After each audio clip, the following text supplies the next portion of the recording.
Mic check one.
Good evening, everyone, and welcome to the December 21st, 2021 City Council Successor Agency agenda for 5:30 p.m.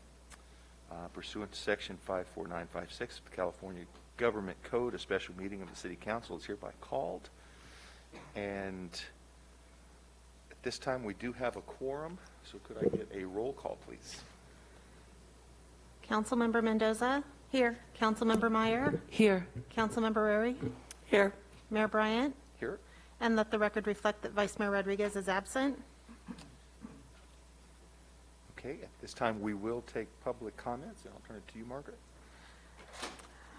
I wanted to announce that immediately following the public portion comment of the agenda, the Zoom link will no longer be active and the interviews will only be streamed on the City Council meeting software located on the City Council agenda page, available from the City Council agendas link under the quick links on the home page.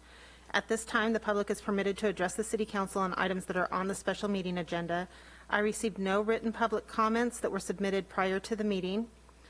If you wish to speak under public comment, please raise your hand using the Zoom feature, and I'll call upon your name if provided and unmute you to speak. Remarks are limited to 3 minutes per person, and your microphone will be muted after the timer has expired. While we encourage your comments, state law prevents the City Council from discussing items that are not on their meeting agenda. If appropriate, staff will follow up on them. I'm seeing no hands raised. Okay, then we will close public comments. At this time, we'll now take a 5-minute recess so that we can move to the other link, and members of the public may move to the video feed on the city's website to view the remainder of the meeting. So we are adjourned for 5 minutes to recess.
Mic check 1. Check, check.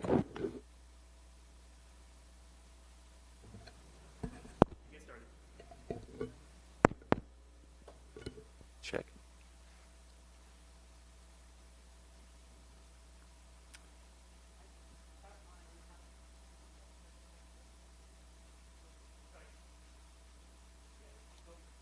Okay, it appears the interview Zoom meeting room is active. So at this time, it's now time to hold the interviews for Park and Recreation Commission. And I will ask our city attorney to explain this part of the process. Damien. Thank you, Mr. Mayor, Honorable Mayor, and members of the City Council. As the Mayor indicated, I'll be setting out the rules of the road for tonight's interviews. This should be familiar, fairly familiar for you, as are the same rules that you use for your most recent commission appointments. Prior to the meeting, you each provided the city clerk with questions for the applicants, and each applicant tonight will be asked the same questions. We'll have up to 3 minutes to answer each question. Limited follow-up questions may be permitted by the mayor based on available time. And the applicants currently are in a separate breakout room that does not permit them to listen to another applicant's responses. They're also on the honor system, that they'll not be using another device to listen to another applicant's responses. Once the interviews have concluded, there'll be an opportunity to discuss the applicants amongst you. And when that is concluded, each of you will be asked to provide the mayor with your choices for the 2 positions in order from first to last. Because the municipal code requires that formal Park and Recreation Commission selection occur at a regular city council meeting, the mayor's recommendation will be that the selected applicants be formally considered during the regular meeting this evening. During the current meeting, this meeting right here, you'll hold individual votes on each of the mayor's recommended applicants, and if one of the applicants receives 3 votes, then they will be formally considered for appointment at your regular meeting this evening. If less than 2 applicants are selected, then the mayor may recommend another applicant tonight or request that the opening be re-advertised. The city clerk has drawn the applicants' names in random order, and they'll now be brought into the meeting one by one. And with that, I'll turn it over to the city clerk to bring the first applicant in. The first applicant is Derrick Bullington. I'll admit him now.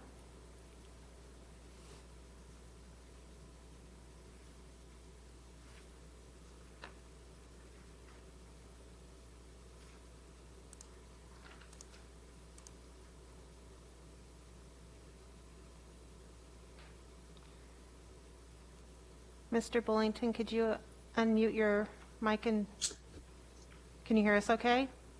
Yeah, I can hear you. Okay. Let me just get my video going here. I think my camera's... There we go. There we go. Good evening. Good evening, Mr. Bullington. Thank you for joining us tonight and for your application for the Parks and Recreation Commission. We're going to get right into the questioning from our council members, and we'll start with Councilmember Mendoza. Hello, Mr. Bullington. How are you? Good, thanks. Good. Okay, first question. Parks and Rec has a wide variety of responsibilities, including reviewing parks for new developments.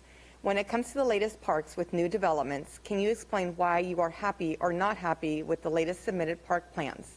And you can choose whatever project. I mean, there hasn't been anything in a while, so any other development with the park that you liked or didn't like, and the rationale for it. Overall, I think the parks have been moving in a great direction with having a lot of inclusivity in the playgrounds, including all abilities, you know, having different activities and structures that can accommodate kids with all kinds of abilities. So I think in that sense, they've been doing a great job. Blue Goose Park has gone through kind of an update of some of their facilities there. But overall, the parks that I've visited throughout the years with my family, they always seem, you know, the next one that gets built is always an improvement on the one before, and it looks great. Has lots of fun activities, unique things for kids to do at each one as well. So, Thank you. Councilmember Meyer. Good evening. Thanks for joining us. Like other commissioners, those appointed to Parks and Rec are sometimes asked to vote on issues that are controversial. Will you be prepared to make decisions based on city policy, knowing they might be unpopular? And how would you prepare yourself for these discussions? Um, I think as far as preparing myself coming into our meetings, doing my homework, knowing a little of the background, listening to what the residents have said through emails or the phone calls and things that we receive.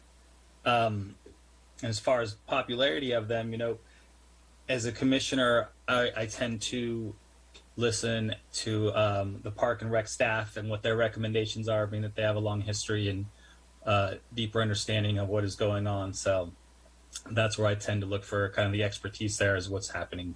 But as far as what's popular, unpopular, I'm a school teacher. I'm not too concerned about what's popular or not. Thank you very much.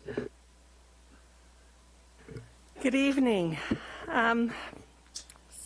You've been on the commission for about a year now, and have you had a chance to go out to the parks? And if so, how many of the parks have you gone out to visit since getting on the commission?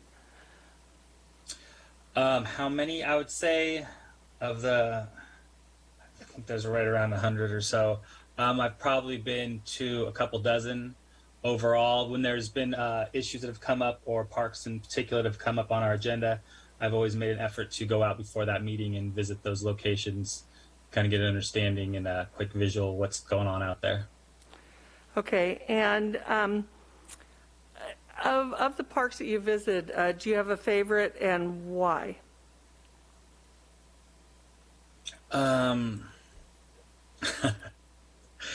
Of all the ones that I've visited, I don't know why I say this. Dolphin Park, I think, is a pretty great park. That I think just the size, and it's in the middle of the neighborhood right there. It has great water features, that are fun for lots of different ages of kids. And the way it's set right into the neighborhood, I think, and it has a huge playground, lots of grass to play on. I like that park a lot. Okay. I think of And- all the ones I visited, that's probably what I'd say was like my favorite that I've seen. And what do you feel is missing in our park system? That's missing. The one thing I would like to see, and I think that's something that's kind of coming into play in some of the parks, but I've noticed a lot of the areas have, and I think I've seen it now at Oak Meadow, but kind of like QR codes as far as like different physical fitness kind of activities. So I know, long ago they used to have, different stations set up where you'd go along, kind of the trails or the borders of the parks, and they'd have different physical fitness activities and things. And now I've seen in other cities and places, and I've seen a couple here as well, where they're, instead of having that, there's like a QR code where you scan it and then it shows up kind of on your device where you can see different physical activities and things to do and track your fitness and things like that. So I think something like that coming into our parks would be really great. Okay, thank you. Mr. Bullington, you have been on the council or the Parks Commission now already for a year. So one of the questions that whether you're able to attend is answered by that. Why do you think you would make a good Parks Commissioner after being on it for a year? Well, I think I have. I've been in Brentwood for quite a while now, about 20 years. I've had 3 kids, aged from 17 to 11 now, who've grown up here in the parks and playing in the parks, using park services as far as different sports, teams, events like that. And so I've had a lot of experience going through those and raising my family there, spending time in the parks. So I think that that alone, that kind of personal experience, I think lends itself to being a great parks commissioner, knowing, what's out there and what families are hoping to do and people who are out there using our facilities would want to see as well. Okay, great. Thank you very much. Well, at this time, that is all of the questions that we have written down. Are there any specific additional questions the council might have before we move on to the next applicant? Okay, seeing none. Thank you, Mr. Bullington. I will turn it to Margaret to go to the next applicant, and please stick around. We will make this decision this evening. So thank you, sir. Okay, thank you. I've moved Mr. Bullington back to the waiting room, and the next applicant is Neriah Treff.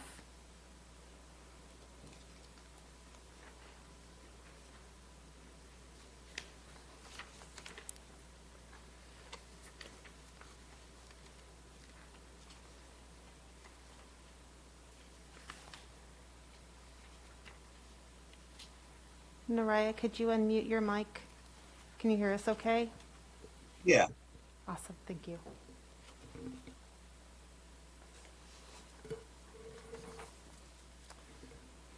If you wanted to go ahead and start your camera, you could do that as well.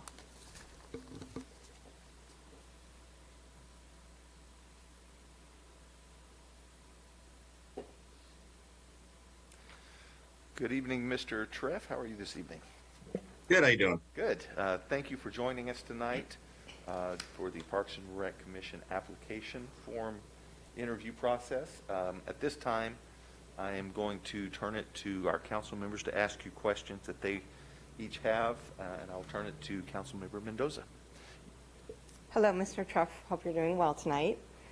This is your first question. Parks and Rec has a wide variety of responsibilities, including reviewing parks for new developments. When it comes to the latest parks with new developments, can you explain why you are happy or not happy with the latest submitted park plans? And you can choose whatever park. We haven't had a lot in the last year, so you can go back sometime if you need to. Is that a specific park or just like in general the In ones general, that we have? when a developer puts in builds a new park with a development and going through that process, which park were you happy with? Which one were you not? Honestly, there's not much that I'm not happy with. I think Brentwood does a great job with the parks.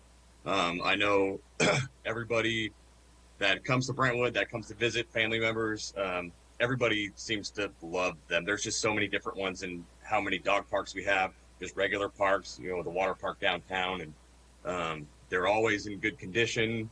Sometimes, people take advantage of those parks, but I don't think that's ever going to change, right? Kids will be kids.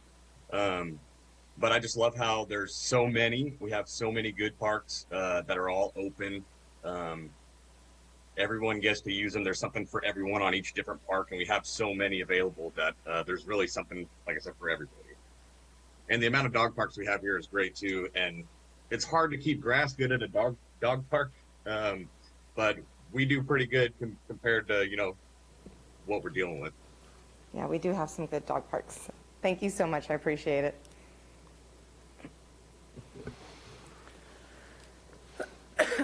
Good evening, Mr. Treff. Thank you for joining us. My question is, like other commissioners, those appointed to Parks and Rec are sometimes asked to vote on issues that are controversial. Will you be prepared to make decisions based on city policy, knowing they might be unpopular? And how would you prepare yourself for these discussions? So preparing myself, just doing research and having as much information on hand as possible. So that way, when there are questions and we have to give reasons.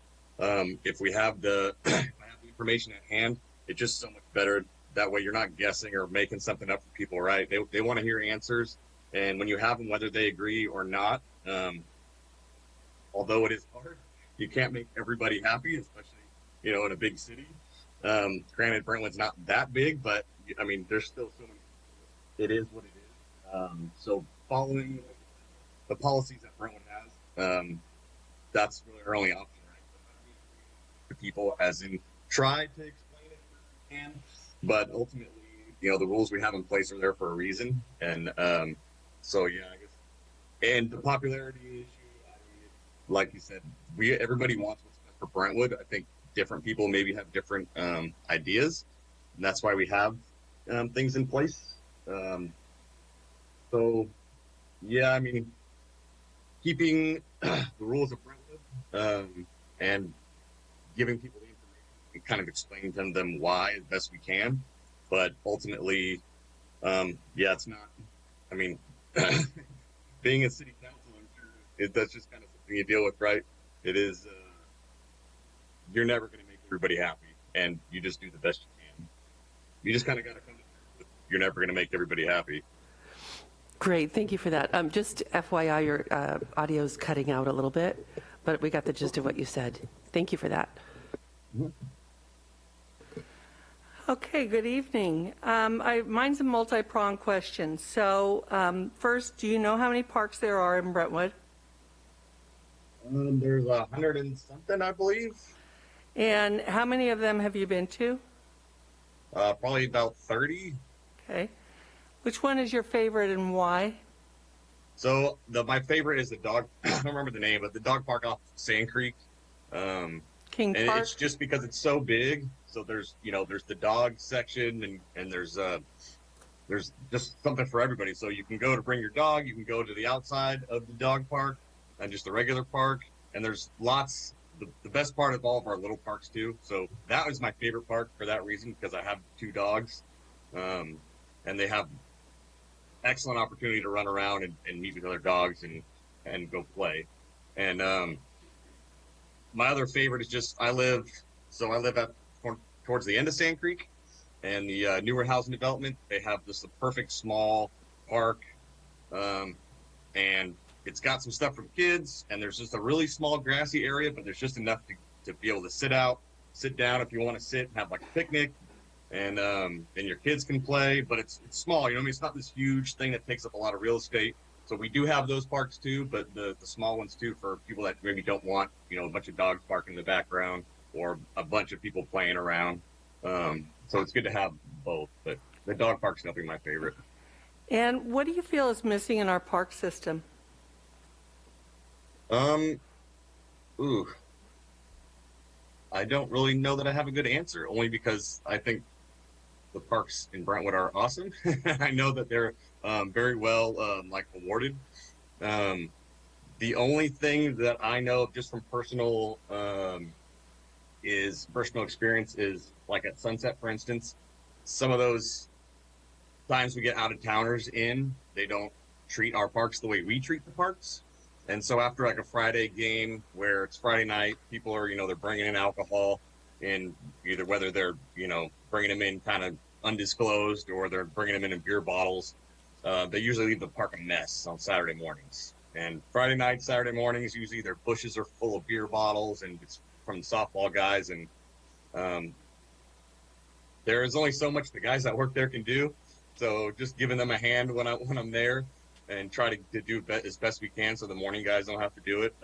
But yeah, it's I don't know how you police that, especially how many parks we have. I mean, Sunset's obviously one that's big and people go there specifically for a reason, so that's kind of different. But Okay. All right, thank you. Mr. Treff, last question. Why do you think that you would make a good Parks Commissioner?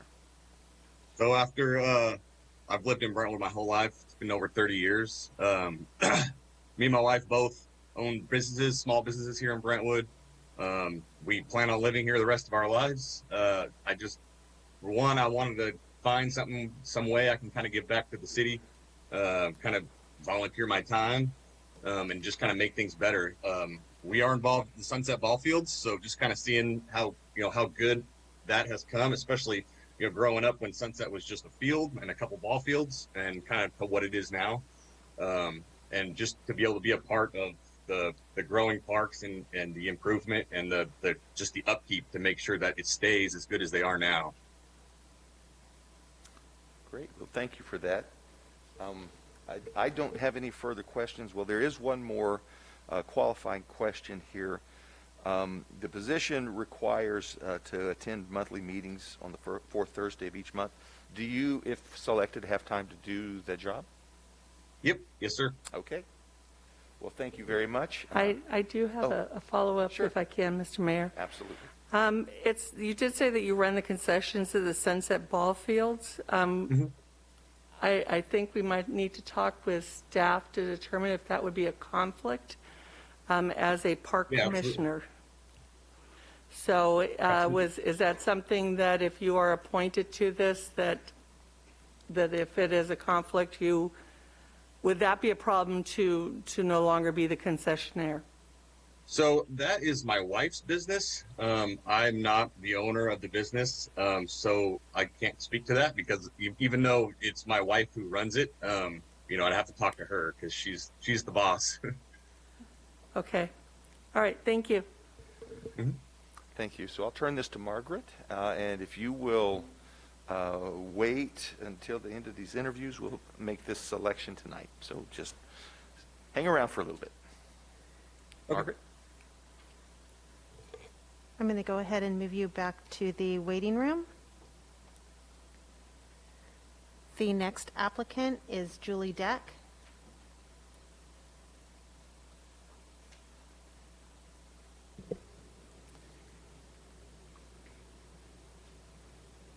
Good evening, Julie. If you can hear us, if you could go ahead and unmute your mic and turn on your camera if you'd like.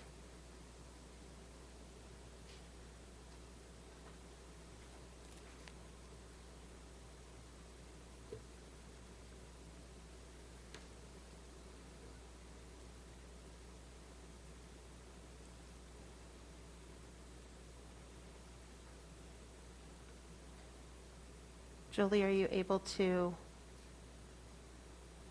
join the audio?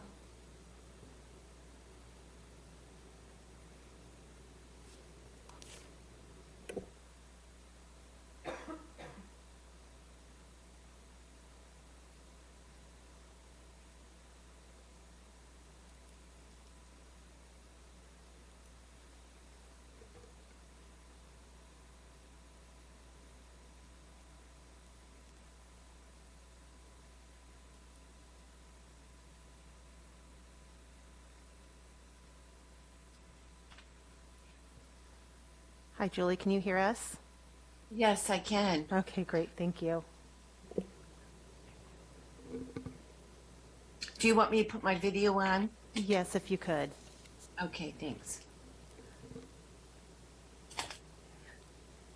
Hi, Julie. How are you? I'm good. How are you? Good. So you're on Park and Rec already. So on your time on Park and Rec, there's you have a wide variety of responsibilities, including reviewing parks for new developments. When it comes to the parks that you've reviewed with new developments, can you choose one and tell us what you liked or didn't like about a new development and the park that they submitted?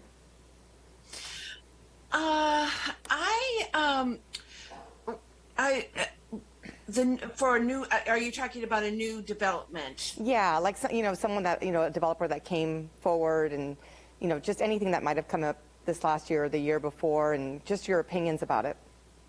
Okay.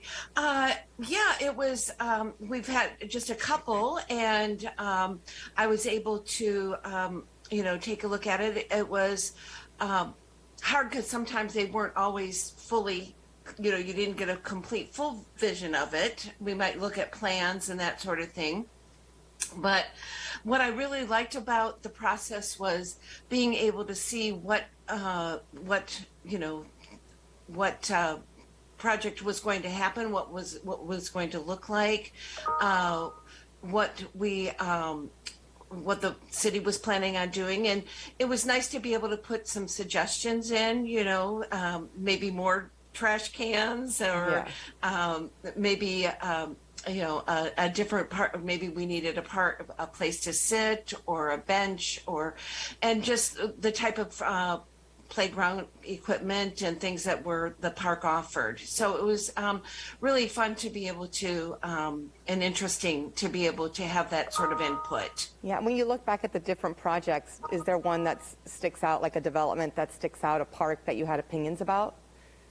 I think probably the most recent, which is the one over off of Walnut, and we were able to. It was actually pretty small trail. It was off of a trail, but it was interesting to see some of the things that we could do, and unfortunately, my first year was with COVID, so we didn't have a whole lot going on that first year. So we've been kind of busy this last year, and it was interesting. But so there's been a few of the new parks that we've been interested in. But I think the one that was right over here off of Walnut, that was our most recent one. I was on an ad hoc committee for that, and it was really interesting to be able to look at where the houses were, where the benches were, how we were going to be able to choose it so that, that people weren't looking into people's homes,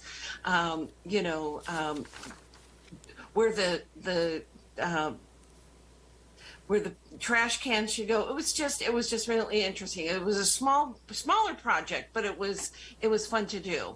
Great. Probably because it's also very close to where I live. So it was pretty interesting. Great. Well, thank you so much. I appreciate it. Sure. Good evening. Thank you for Hi. joining us. My question, like other commissioners, those appointed to Parks and Rec are sometimes asked to vote on issues that are controversial. Will you be prepared to make decisions based on city policy, knowing they might be unpopular? And how would you prepare yourself for these discussions? Yes, I am prepared. And, we had, a couple issues that came up this last year with Dolphin Park. And I think I just really wanted to really clearly understand what the issue was. So I did a lot of research on it, went out to the park, kind of looked around, and I would, just try to make the best decision possible. And I know we made one decision and we went back and adjusted it because we heard from some more citizens of Brentwood, and so I think it's really important just to keep an open mind and listen to what the citizens want and try to make the best decision, whether it's maybe not the most popular, but it certainly is important to make the right one. So I think that was really the most important thing, is to be, on top of what was going on, the issues, and to look at the history and what the, how we could change it, and how can we make it better. Great, thank you. Great. Good evening. So mine's a multi-pronged question. Okay. You've been on the commission for 2 years now. Do you know how many parks are in the city of Brentwood? Well, when I first started, there was 100, and I think there's probably maybe 100 and, oh gosh, maybe 103, maybe 4. Okay. And how many of those have you been to? I've tried to be at a lot of them, but no, I have probably about half of them. As I drive around and I see a new park that I haven't been to, I try to stop and take a look and see what's there and that sort of thing. But no, I haven't been to all of them, but I would like to do that. Okay. And do you have a favorite, and why? Well, I live very close to Creekside Park. I have to say that's probably my favorite, just because it's really close by. It's one that I became so familiar with when I first moved to Brentwood 12 years ago. And I just love what the city did. We have the new golf, the disc golf course there now. And it's just, I think, just a really fun park that's got a lot to offer. Okay. And what do you feel is missing in our park system? Well, I think that we need to have, of course, more citizen input. I think that we have a lot of people sometimes that come to our meeting. We've had a few, but I'd really love to see more public input at our meetings. That's what I think we're missing, probably most of all. So I'm looking more towards amenities. Do you think that there's any amenities that we're missing in parks? I think that everyone loves the water features. I think it wouldn't hurt to have a couple more of those. We live in such a hot area that it would be nice, I think, to have a couple more options there. But I think we have a really great selection of different parks here in the city. But if I was able to say, I'd love to see a little bit more places where we could have cooling stations, and maybe a couple more places where maybe another disc park, a golf disc park might be fun. Okay, thank you. Uh-huh. Hi, Julie. Hi. I know that you've had a very interesting couple years, like you had alluded to earlier. Yes. So in the process of that, why do you think that you would make or have made a good commissioner? Well, I first of all, I show up, and and I tried. I don't think I missed a meeting once, and I really have taken such an interest in the whole process of everything that we're doing, and I try to be involved. I try to make sure that I understand the issues that are coming before us. Like I said, I really try to get out and research. And as I look at what's happening at a meeting, I can, if I know we're going to be discussing a certain park or a certain area, I try to educate myself as much as possible on that particular issue. And I just really enjoyed every minute that I spent on the commission. I really did. I will, if I don't get to participate again, I will certainly look back and know that this was really one of, the best 2 years, even though I said the first year we really didn't get to do very much. Thank you so much. Sure. Are there any further questions that council has? Okay. So right now I will turn it to Margaret, and she will put you in the waiting room. We will be making a decision tonight. So if you could just hold on for a little bit, and we'll get back to you. Thank you so much. I sure will. Thank you so much. Thank you. I'll go ahead and move you back to the waiting room. Thank you. And the next applicant is Norman Cohen.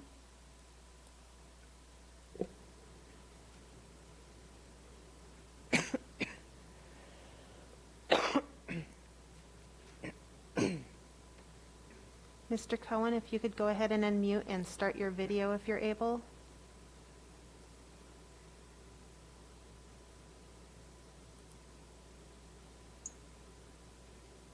Can you hear us, Mr. Cohen? Yes, I can. Sorry, my system's reacting a little slow for some reason. Thank you. Hello, Mr. Cohen. Hope you're doing well. This is your first question. Parks and Rec has a wide variety of responsibilities, including reviewing parks for new developments. When it comes to the latest parks, can you explain why you are happy or not happy with the submitted plans? And this could be a park, we haven't had much this last year, but anything that you've seen the plans for the year before would be fine, or anything that you've seen online recently, if you have an opinion, that would be fine too. So what I have or haven't been happy with? Yes, like you can choose one and talk through it, whether you're happy or not happy. It'd be great to hear either or. Sure. I'm not sure if this is within the realm of your question, but I would say, I believe it's Dry Creek Park, if that may not be the right name, but what I've noticed there was the addition of disc golf, and I know it was a rather recent addition. And while I don't play myself, I've been impressed with the number of people out there, and seeing those the facility added was to me just a really smart way to get even more use out of that uneven terrain, using the creek beds and a variety of other locations that add to the fun and the challenge of disc golf. And just, I had not even heard of the sport before, and just to see how many people were out there doing it consistently, because it's on my path that I like to cycle on. I've just been impressed, and seeing more people find more ways to take advantage of the parks just always gives me a bit of joy. Thank you very much. Good evening. Your second question, and thank you for joining us tonight. Like other commissioners, those appointed to Parks and Rec are sometimes asked to vote on issues that are controversial. Will you be prepared to make decisions based on city policy, knowing they might be unpopular? And how would you prepare yourself for these discussions?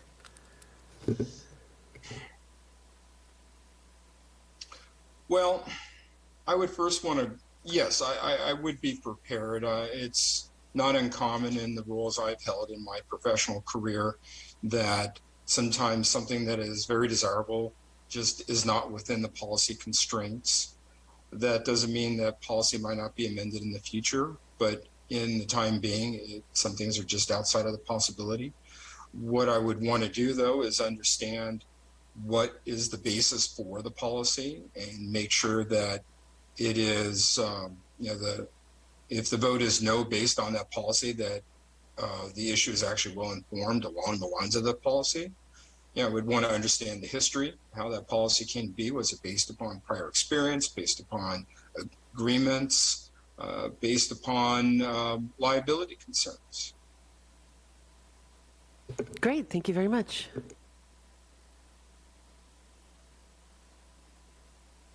Good evening. Mine's a multi-pronged question. Okay. So do you know how many parks there are in Brentwood? I recall there's about 100. Okay. And how many of those have you been to? Ooh. On my bike, I've probably been to about half of them as I've ridden trails and explored the city. Okay. And of the parks you've been to, which one is your favorite and why?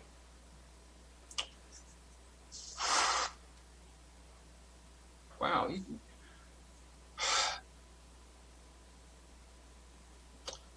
I would have to say, I probably don't have the right name for the park.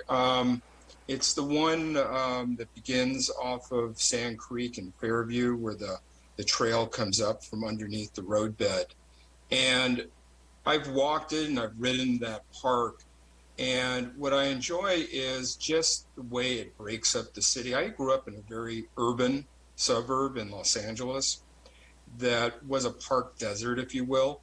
And seeing that park and just this ribbon of beautifully wide sidewalk and wonderful trees and grass and drinking fountains and playgrounds and benches and dog park, and it just gives me pleasure knowing that someone thought we're going to add value to this neighborhood, and it wasn't through building something. It was by not developing it in an urban fashion, but allowing a green strip to be there to provide respite from the rat race that we're all in, and to attract people from either side of this green ribbon to come in and meet each other and form community. And it was done so beautifully. It's a really majestic pathway on a small scale. Naturally, we're a small city, but I just so enjoy it, whether I'm on my bike riding the trail or I'm walking through it. It's so peaceful, and I always notice something new every time I go through there. So, for the time being, I would say that is my favorite park. And I apologize, I don't have the name for it. I think that's King Park there off of Sand Creek, near the Fairview and Sand Creek. So what do you feel is missing in our park system?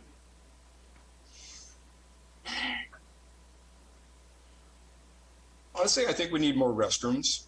I don't know, there are many cities out there that have sufficient restrooms when people are out recreating. So that's an easy answer, I'll grant you. The city's evolving. I would like to see more distribution of things, like more of the disc courses or pickleball courts. That's becoming very, very popular. I know efficiency always says centralize everything, but I'd like to see certain things decentralized, maybe even handball walls, just something where, people get inspired to go out and be active and they don't have to walk very far. I think one of the challenges we have in our city is that we're this really beautiful green suburb bedroom community, yet we have a very low walking score and a very low cycling score that, compared to other cities like Walnut Creek. And I would just like to create more things that would attract people to those parks without having to go to a centralized location where most of those facilities are. Fantastic. Thank you. Good evening, Mr. Cohen. Thank you for joining us tonight. I have one more question for you.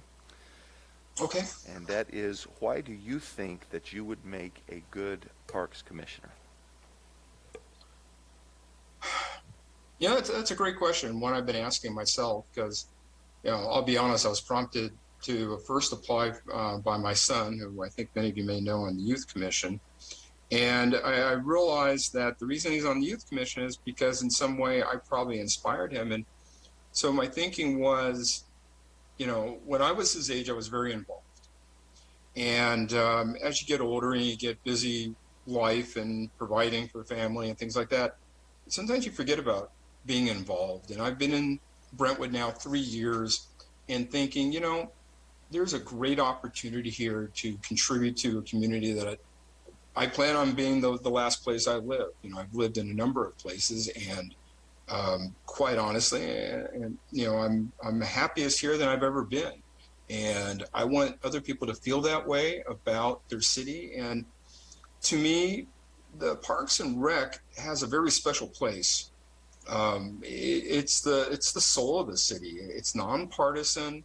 Everybody comes out to meet and greet, and whether you're playing softball, handball, pickleball, basketball, you name it, those things don't have the labels that seem to be dividing, our communities and our country right now. And to me, creating those opportunities for people to just enjoy themselves and get to know each other without the pretense of what team you're on, political team you're on, and just form community and, remind each other that, yeah, we may commute off to different locations, but we come home, this is home. And, through our park system, to me, this is how we create family. This is how we create community.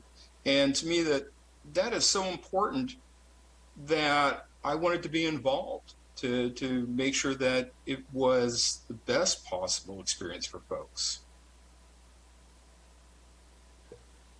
Thank you very much for that answer. So that was the last question, unless any of our council members have further questions. No? Okay. So if you could just hold on, I will turn it to Margaret, our city.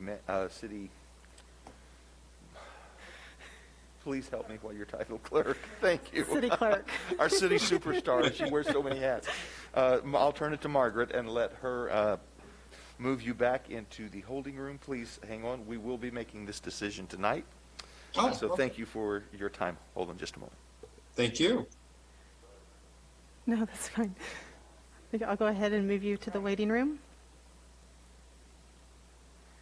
And the final applicant is Neriah Camacho-Shaw. Neriah Shaw, let's see, there we go.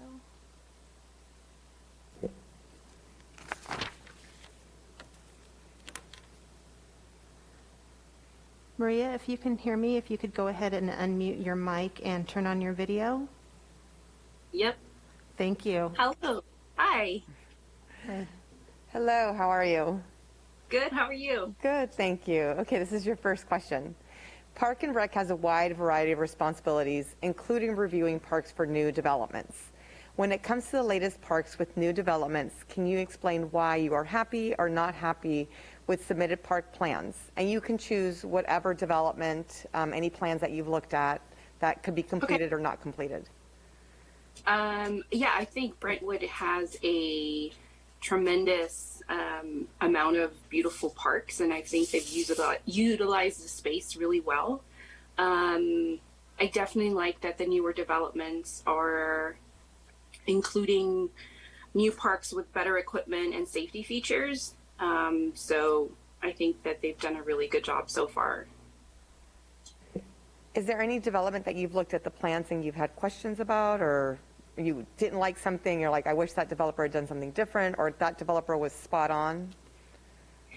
Yeah, you know, sometimes you can look at plans and say that looks great, that's going to work out, and it doesn't end up working out. So I think that's a loaded question that, you know, only time will tell if something is going to work out or is not going to work out, because as much homework that you do, it could always backfire or just not work well within the space. Okay, thank you. Good evening, and thank you for joining us. Your second question. Like other commissioners, those appointed to Parks and Rec are sometimes asked to vote on issues that are controversial. Will you be prepared to make decisions based on city policy, knowing they might be unpopular? And how would you prepare yourself for these discussions? Yeah, I think with my experience in human resources, I'm used to being the unpopular person. So my background really does prepare me to kind of be upfront with what is based on policy and making decisions that are based on policy and not how I feel personally about things. But yeah, I mean, if policy is policy and regulations are there usually for the safety of civilians, so it's important for us to follow those. Great, thank you. Good evening. Hi. Mine's a multi-pronged question. So do you know how many parks there are in Brentwood? Oh my gosh, there is a lot. I do have a list. And I think the bottom number I have is 101. Okay. But there could be more that have been planned in the last year or so. I think that list we have had for a year now, so I'm not really sure if we've added a couple more in the last year. And of those parks, how many have you been to? How many have I been to? Mm-hmm. Wow. Okay, so I run the Brentwood Parks Instagram, so quite a few of them, not as many as I would like. I definitely haven't gone to the ones that are little pocket parks, but I would say I have been to about 35% of them. So that Brentwood Parks Instagram, is that a city-run Instagram? Nope, we started it as something to do when we moved into town, and it kind of has grown into its own thing. Okay. Some people ask me if I am part of the city, and I have to tell them, no, I'm just a mom. Okay. So it's been fun, though. Of the parks you've been to, which one is your favorite and why? Wow. I have to say Loma Vista, because it has features that I grew up with, like the merry-go-round, but it's safer now. You don't have to go flying off of it and hurt yourself to enjoy it. But there's also little elements in that park that are very detailed and not, like, for example, they have like car tracks or train tracks for kids to play with, and finding out information like that is really something that I enjoy. So I think Loma Vista has some really great features. It caters to the younger kids, the toddlers, as well as the big kids, because I have a teenager too, and it's fun to see him try to climb the equipment when normally that doesn't really attract him when we go to a park. Okay. And within our park system, what do you feel is missing? I think we're not utilizing a lot of the parks and programs together. I think there's a lot of programs that we can develop and make them more accessible to families, and have more events hosted and have programs that really showcase the parks. Because, we have the sports part of the programs, but I think there's a lot of things that we can do alongside other commissions or just with city council to kind of bring families out to parks that aren't so popular but are equally as awesome as, Veterans Park. Okay, thank you. Sure. Good evening, Ms. Camacho-Shaw. Thank you for joining us. Hi. I have one more question for you. Why do you think that you would make a good parks commissioner?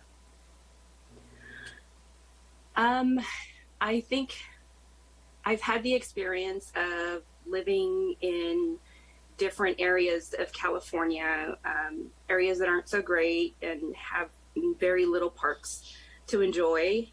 I'll just say Stockton. And I've lived in Pleasanton, which has a plethora of funding available, who I thought could do more with their funding.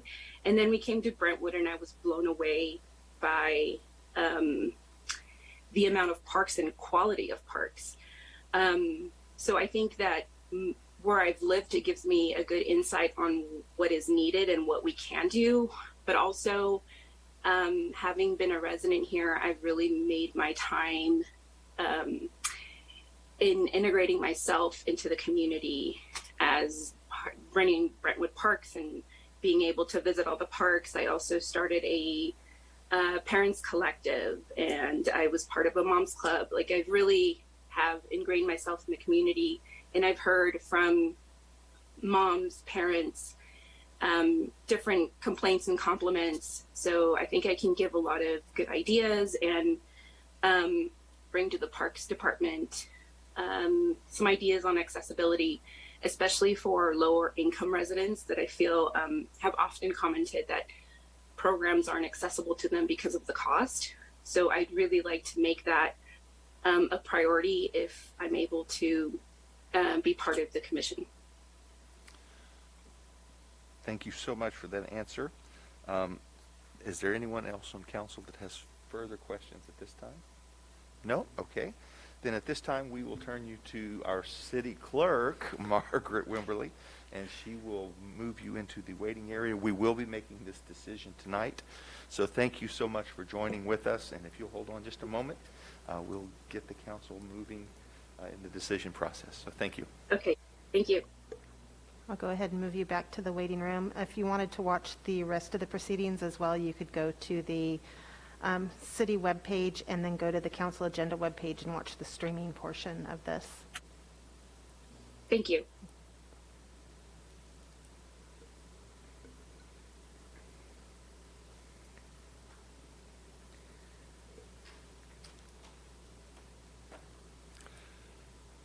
Well, this time we'll open council discussion. I know that we have the list going forward. Would you rather give your top two at first and then discuss them? Or Yeah, would you, I think okay. that might work. This was hard. This was harder than I very thought. It was, you know, there are so many great candidates. It's so difficult. Can we get an answer from either the attorney or Bruce regarding the conflict of the concessionaire, the gentleman's wife whose business is a concessionaire at Sunset, and that of a park and rec commissioner? I can take a start of it. I haven't done any research on this question, but as I was thinking about it, it would seem there could be a financial conflict of interest if they participated in decisions related to Sunset Park or any parks where they had a concession. I don't think the city has a lot of concessions beyond Sunset and the Aquatic Center, so I think they could have a conflict on that where they need to recuse themselves. In addition, if there are any general concession discussions where if the commission has any input over future concession agreements, I believe there'd be a conflict there. But other issues, I don't think I wasn't seeing any other ones that were jumping out at me at this time. Just out of curiosity, you know, our former mayor used to have a hot dog cart. Didn't he have to give that up when he came on the council? I wasn't here when he joined the council, so I don't know what the timing of that was and whether he was asked to give it up or whether he did it voluntarily. Okay. I just thought maybe there was something there that... No, I think it would most likely be limited to issues around Sunset Park or the Aquatic Center, if they have a concession at the Aquatic Center, and then any future concession issues. But in those instances, if he was selected, he would need to recuse himself most likely. Okay, thank you.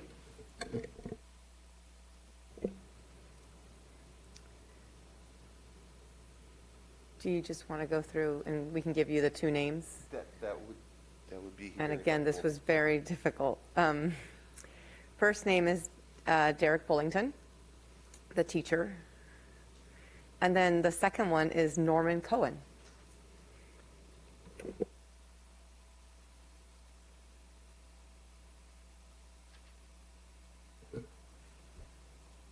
Those are my two.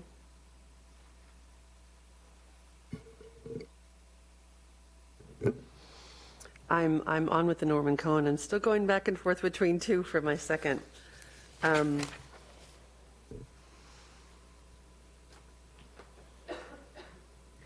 going to go with Annis Camacho-Shaw for my second.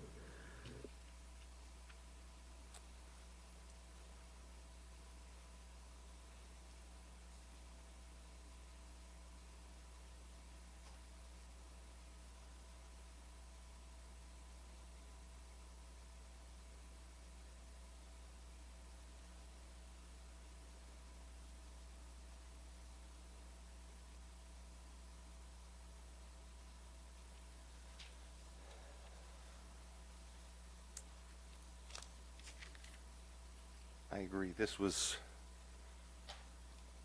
a very, very difficult decision, and having heard every one of them, it even made it more difficult because each one of them, I believe, could do an outstanding job. I also believe that Mr. Cohen is my first choice.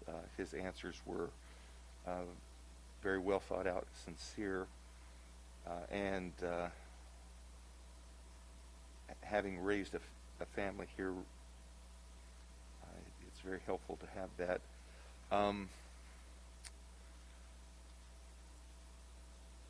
I chose for my second Mr. Treff because he has lived here his whole life. He's raised his family here. They are integral in the community, different things that they are involved with. I know that there could be some things that he would have to recuse himself from in one particular area, but I think that the things that he brought, being a lifelong resident here and seeing the changes, and his ideas for the future would be a real benefit. So those were my two.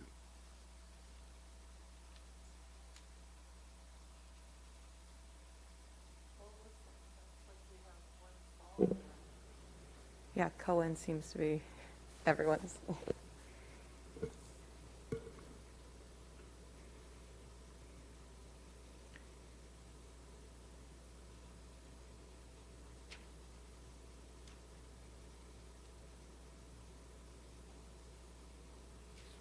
I have to say my second choice, Cohen was my first. My second choice was pretty much Shaw or Bullington. They kept doing this. I don't know if that has any bearing here. Mr. Mayor? Yes, sir. Would it be of assistance to the council if the city clerk, if Ms. Wimberly put up on the screen the council, at least at this moment, their top choices? That would be helpful. Thank you.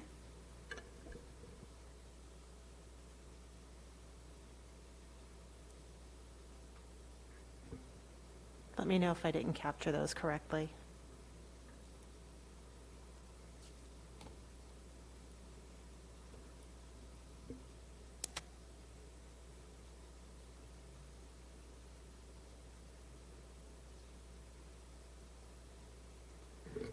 The one thing that put Derrick at a higher level for me, I do think Neriah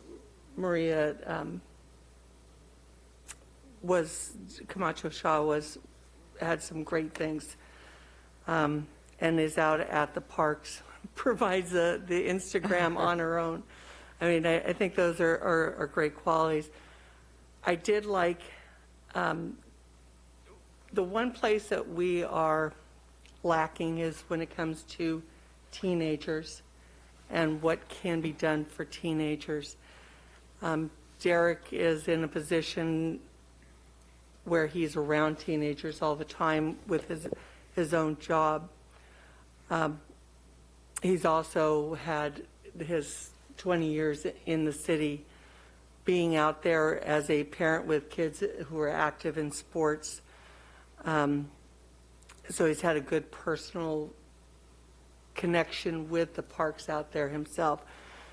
And he looked at something differently than, the QR codes. One of the things we've been talking about is getting more physical fitness items out there, and whether it's physical fitness equipment or the QR codes where you scan it. And we do have QR codes along Marsh Creek Trail, but I don't know that we have them in any of the other parks. So that was kind of thinking outside the box instead of, nobody hit on the two that I thought they would, or the three. One was pickleball, but we did get somebody who said that. But ball fields, whether it be soccer or even a youth center, nobody touched on those as any type of amenities that they thought we needed.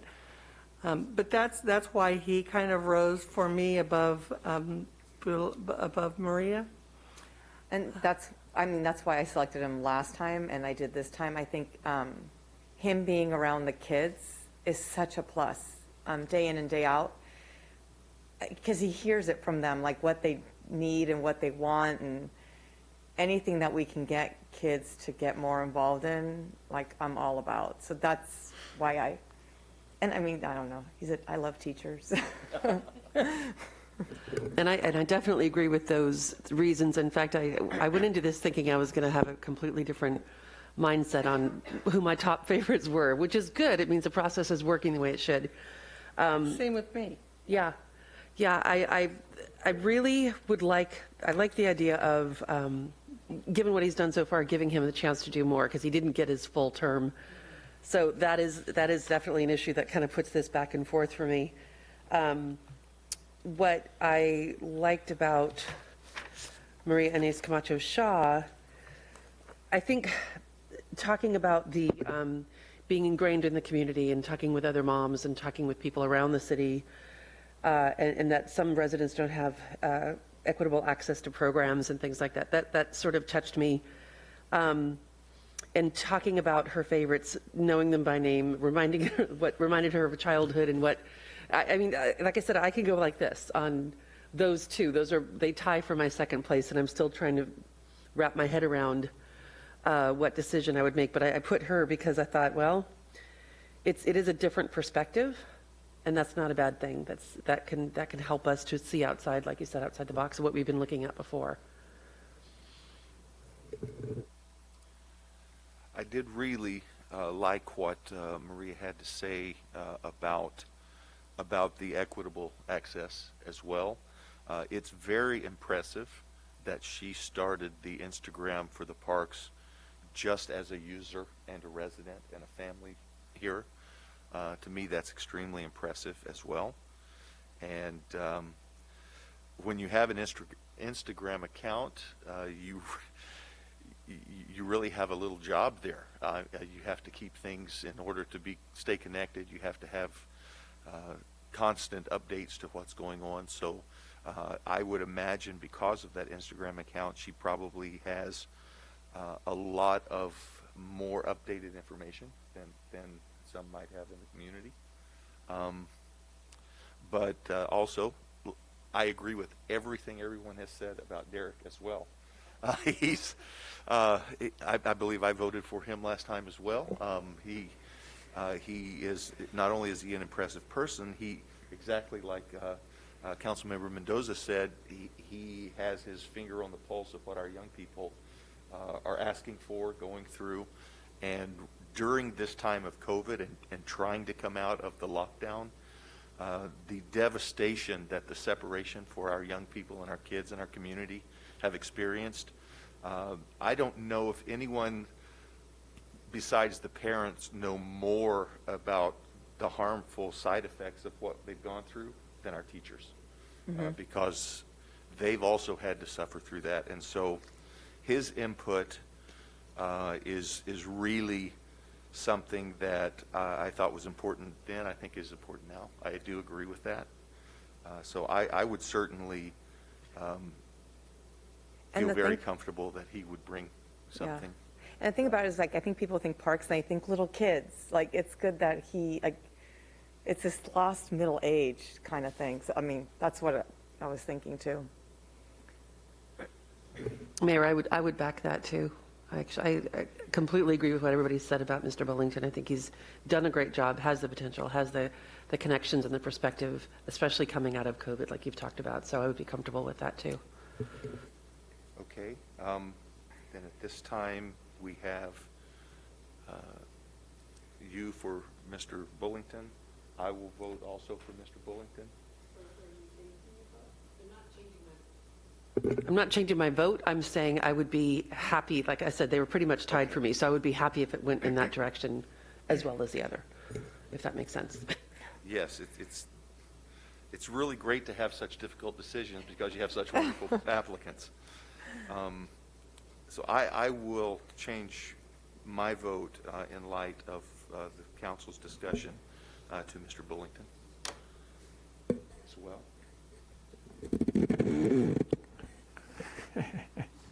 And if I may, Mr. Meyer, I think what you'll be doing next is it'll be your recommendation, it sounds like, and it's on the agenda that you'll recommend the first, whoever the first applicant is, and then there'd be a council vote to move that individual forward to the regular meeting tonight. And then after that vote, then you would recommend your second candidate to be moved forward to the regular agenda tonight for formal approval by the council. Okay, well then I will do that now. So at this time, I recommend to fill the seats for the application for the Park and Rec Commission, Mr. Norman Cohen. Yes. Do we have to vote? No. Yes, and because this is the mayor's recommendation, it's not one that would normally need a second. It's not a council motion where you would normally do it. So the mayor's made the recommendation on Mr. Cohen, and then it would be up to the council to then, city clerk, or the council to vote. I don't think you need to do a roll call on the candidate. Okay, all in favor? Aye. Okay, it is unanimous. And for the second applicant, applicant B, I recommend Mr. Derrick Bullington. All in favor? Aye. Aye. Yeah. Yes, so it's unanimous. Okay, so that it does ask for a roll call for both of those, but since we have unanimous,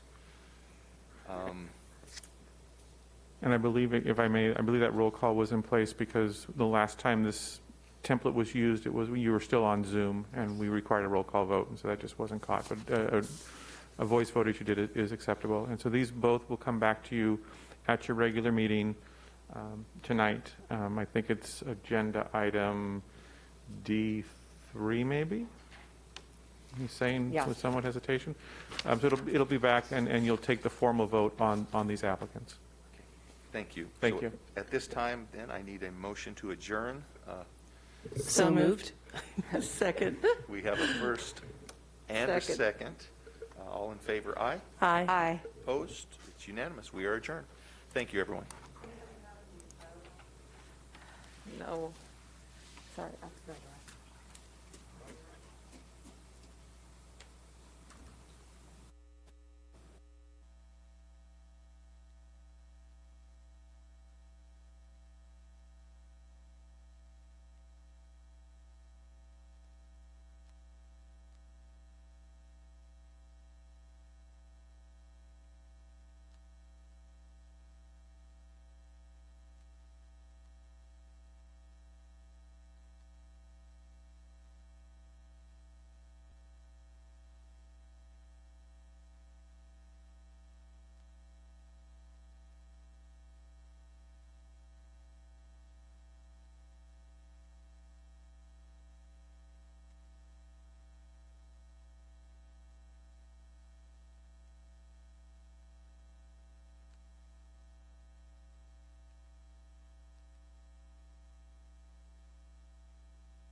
Mic check 1.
Good evening, everyone, and welcome to the December 21st, 2021 City Council Successor Agency meeting, 7 p.m.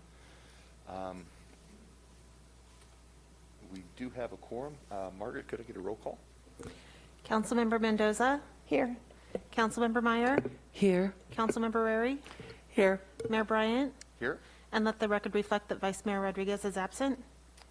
Okay, if you could join with me in the Pledge of Allegiance. I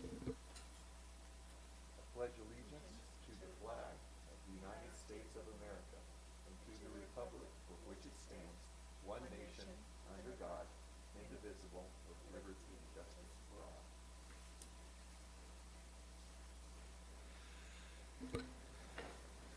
At this time, we will open public comments, and I'll turn it to you, Margaret. At this time, the public is permitted to address the City Council on items that are not on the agenda. Items listed under Informational Reports or the consent calendar, request for future agenda items, new request. Please save your comments for any other items that are on the agenda for that part of the meeting when you'll have the opportunity to provide them. I received no written public comments on this item prior to the meeting. If you wish to speak under public comment, please raise your hand using the Zoom feature, and I'll call upon your name if provided and unmute you to speak. Remarks are limited to 3 minutes per person, and your microphone will be muted after the timer has expired. While we encourage your comments, state law prevents the City Council from discussing items that are not on their meeting agenda, and if appropriate, staff will follow up on them. I have 2 hands raised. I'll call on Carolina Villaseca, followed by Amy Tilley.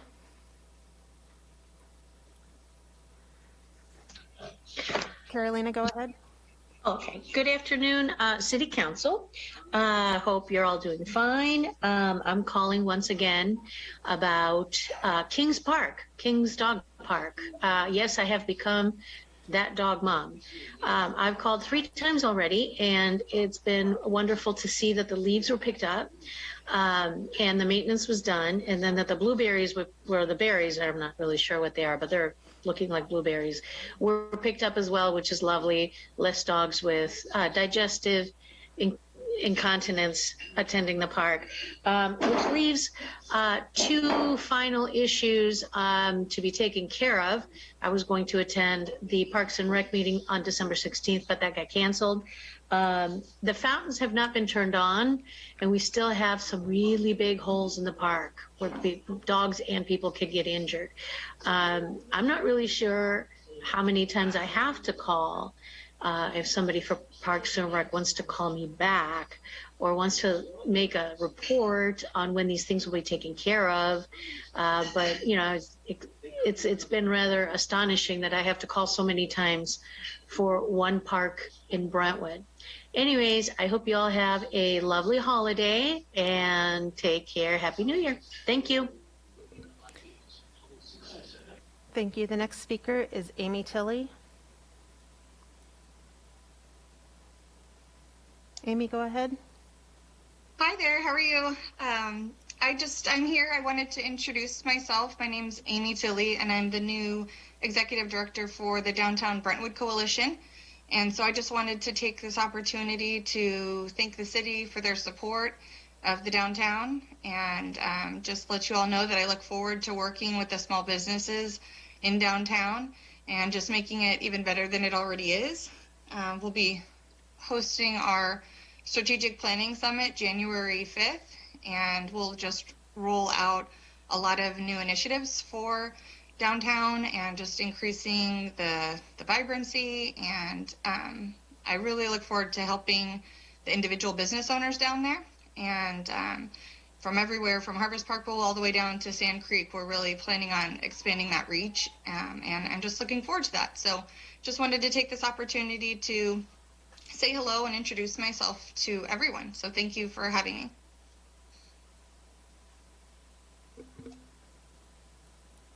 Thank you. I have no additional speakers with their hands raised. Okay, at this time then we will close public comments. Before we move into the presentations, I would like to ask staff if they could to get in touch with Ms. Villaseca regarding her concerns, the holes, at least see if we can get some kind of schedule that those might be remedied. Thank you. At this time we will go to presentations, where we have our district attorney, Dinah Becton, that's going to make a presentation.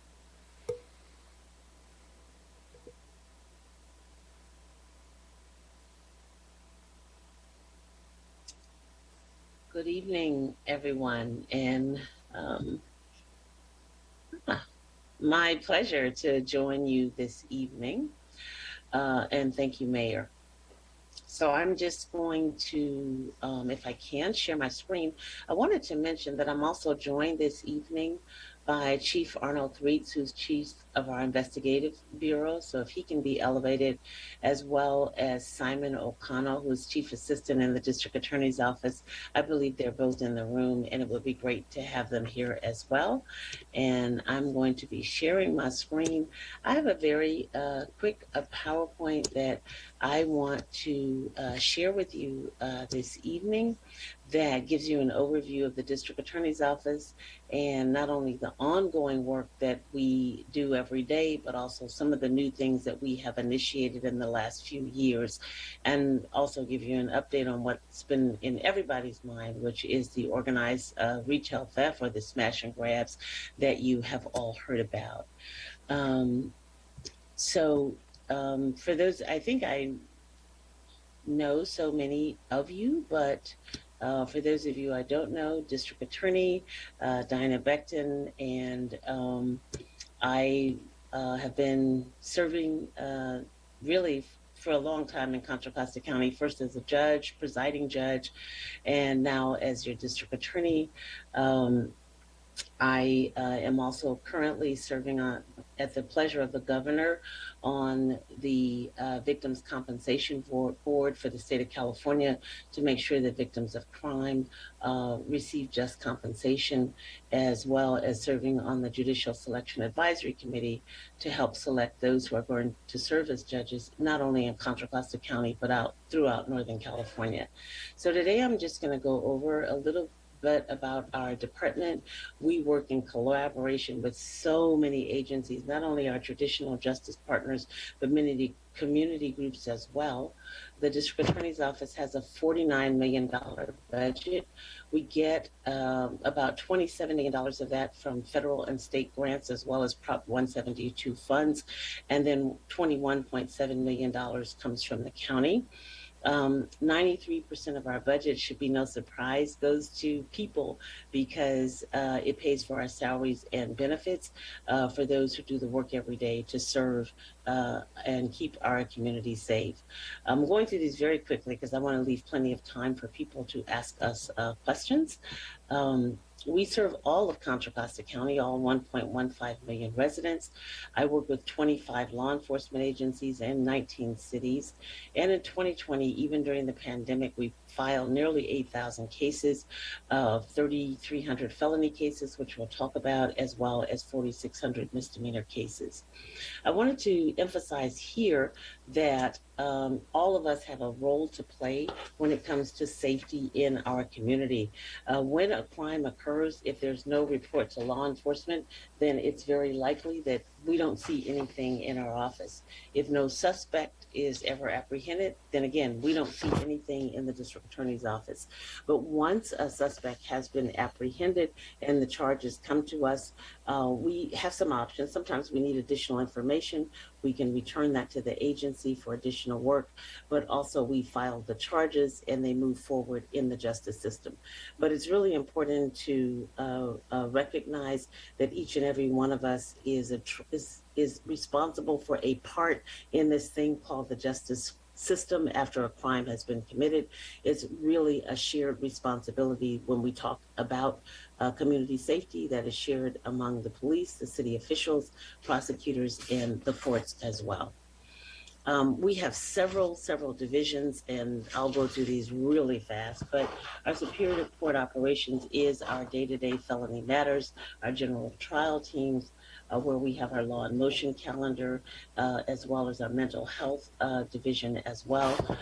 Special operations is really unique in that they handle consumer protection, consumer fraud, environmental work, which many of you may not think about it as part of the district attorney's office, real estate fraud, as well as auto insurance fraud. We serve 4 different locations in Contra Costa County. We have our main courthouse in Martinez. We serve Richmond, Pittsburgh, and also the courthouse in Walnut Creek, which houses our juvenile matters. Our Community Violence Reduction Unit is a unit that focuses on reducing violent crime in our communities that is caused by guns, by gangs, and by those who are really committing the most serious and violent crimes in our community.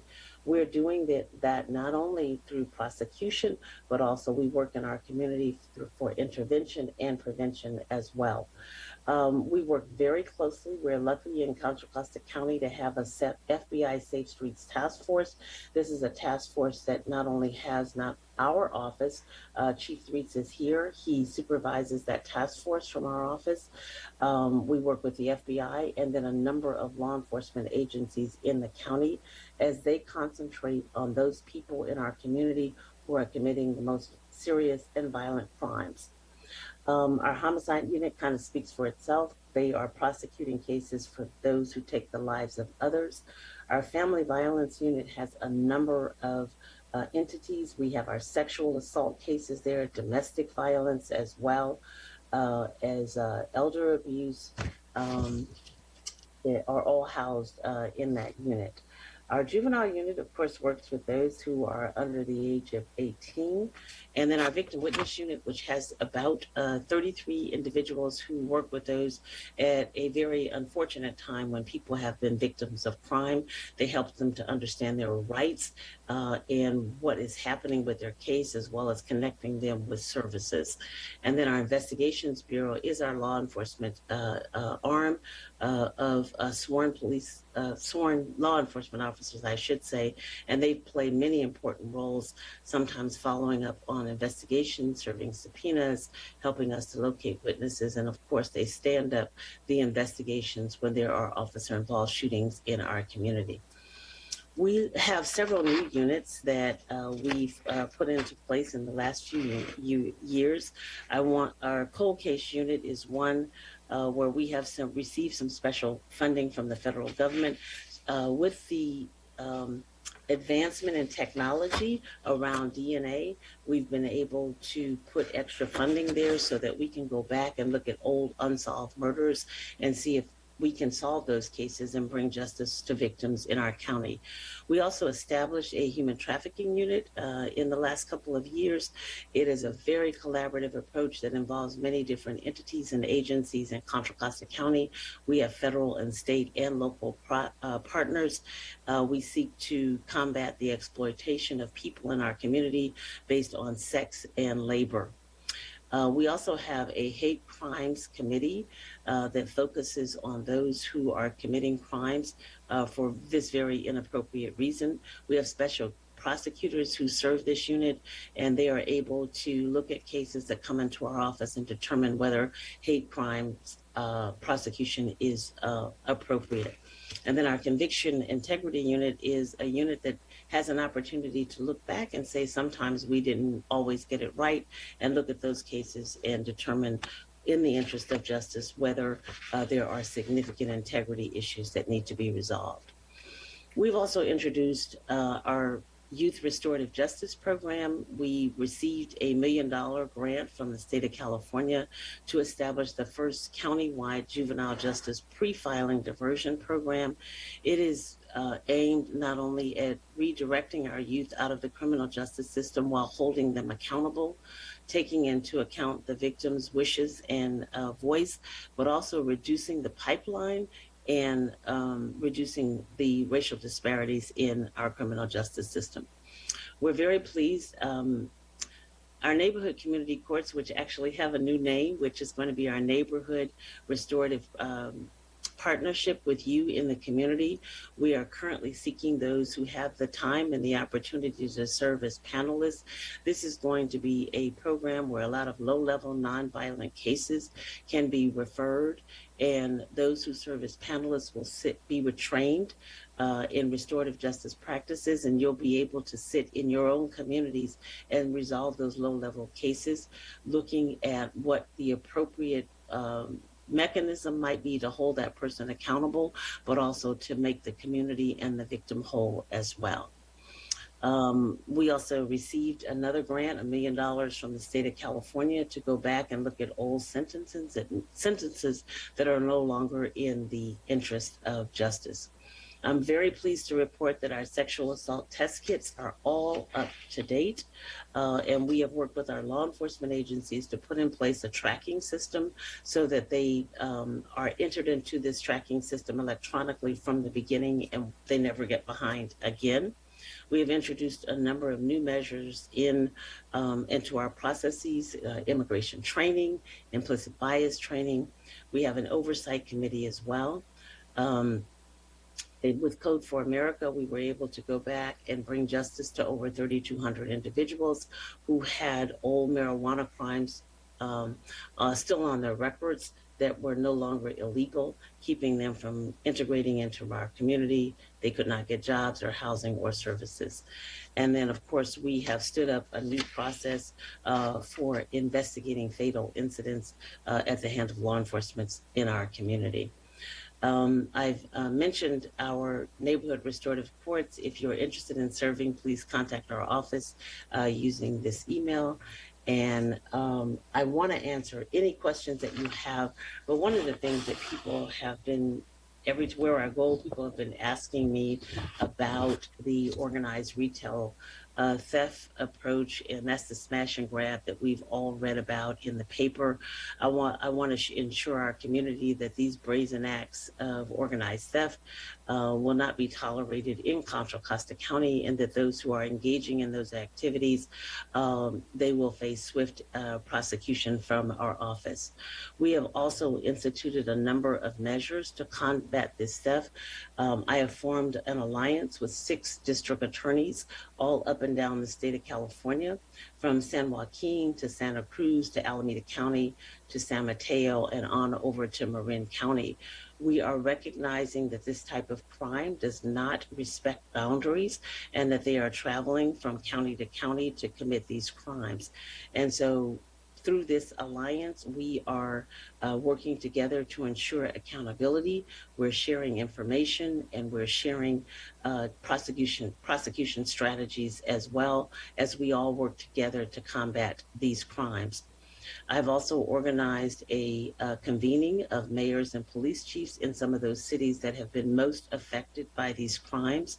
We are working closely with the Attorney General's office as well as the Governor's office to make sure that we're using all of the resources from them that are available to us to combat these crimes.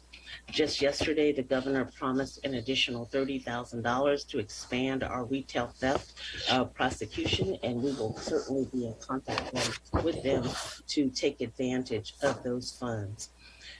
So far to date, the most publicized crimes, if you will, have been the thefts at Nordstrom's in Walnut Creek, and law enforcement has apprehended 4 individuals for those crimes, and we are wanting to make sure that they have been prosecuted and are being held accountable. We have prosecuted those individuals that were apprehended by charging them with felony charges of conspiracy, burglary, robbery, and organized retail theft. And then there was also an incident in Black Hawk that culminated in an arrest in San Ramon, and that was brought into our office, and we charged that case as well. So we understand that this is a collaborative approach. We continue to work closely with our law enforcement partners, as well as coordinating with all of the other agencies as we combat this crime and make sure that it does not become the new normal in Contra Costa County. So I'm here with my team, and we're happy to answer any questions that you might have. Is there anyone on council that would like to? I have a couple of questions, if that's okay. Thank you. Thank you so much for coming this evening and packing so much information into a short and concise presentation. It was very helpful. Thank you. One of my questions is around misinformation, because I know, especially given the pandemic and the fact that we aren't out as much meeting with each other, discussing with each other, how are you seeing misinformation? How is it impacting the work that you're doing?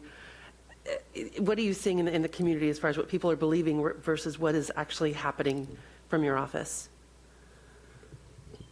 Well, it's hard for me to say what people are believing, but I can tell you that our office continued to be busy, even during the pandemic. We had a tremendous amount of work, especially at the beginning of the pandemic. Part of our focus was working with our law enforcement partners to make sure that we kept our jail populations low, because that affected our entire community for safety reasons based on the spread of COVID. And so we did have a lot of emphasis on working there, but we never stopped prosecuting cases that were brought into our office. So all of our units continued to be very busy throughout the pandemic. As I mentioned earlier, we still, in 2020, even during the pandemic, we were able to file over 8,000, close to 8,000 cases in Contra Costa County. And so we've not had any stoppage or slowdown of work on our end. What is apprehended and brought into our office, we are reviewing and filing cases as appropriate. Great, thank you. You mentioned some youth accountability programming, wraparound services, that sort of thing, and prevention of recidivism. Can you talk a little bit about the balance between the accountability and the healing of that process, so that we don't get with our kids back in the streets doing the same kind of activities? How do you balance that out? Yeah, we're really pleased to have been selected to receive this $1 million grant in Contra Costa County, because it did allow us to stand up the first restorative justice program for our youth in our county's history. And what we've done is we have partnered with a couple of organizations, the Rise Youth Center, which is a community-based organization that serves youth in West County, and also an organization by the name of Impact Justice out of Oakland. And this initiative uses restorative justice practices, and it is totally aimed at redirecting our youth out of the criminal justice system.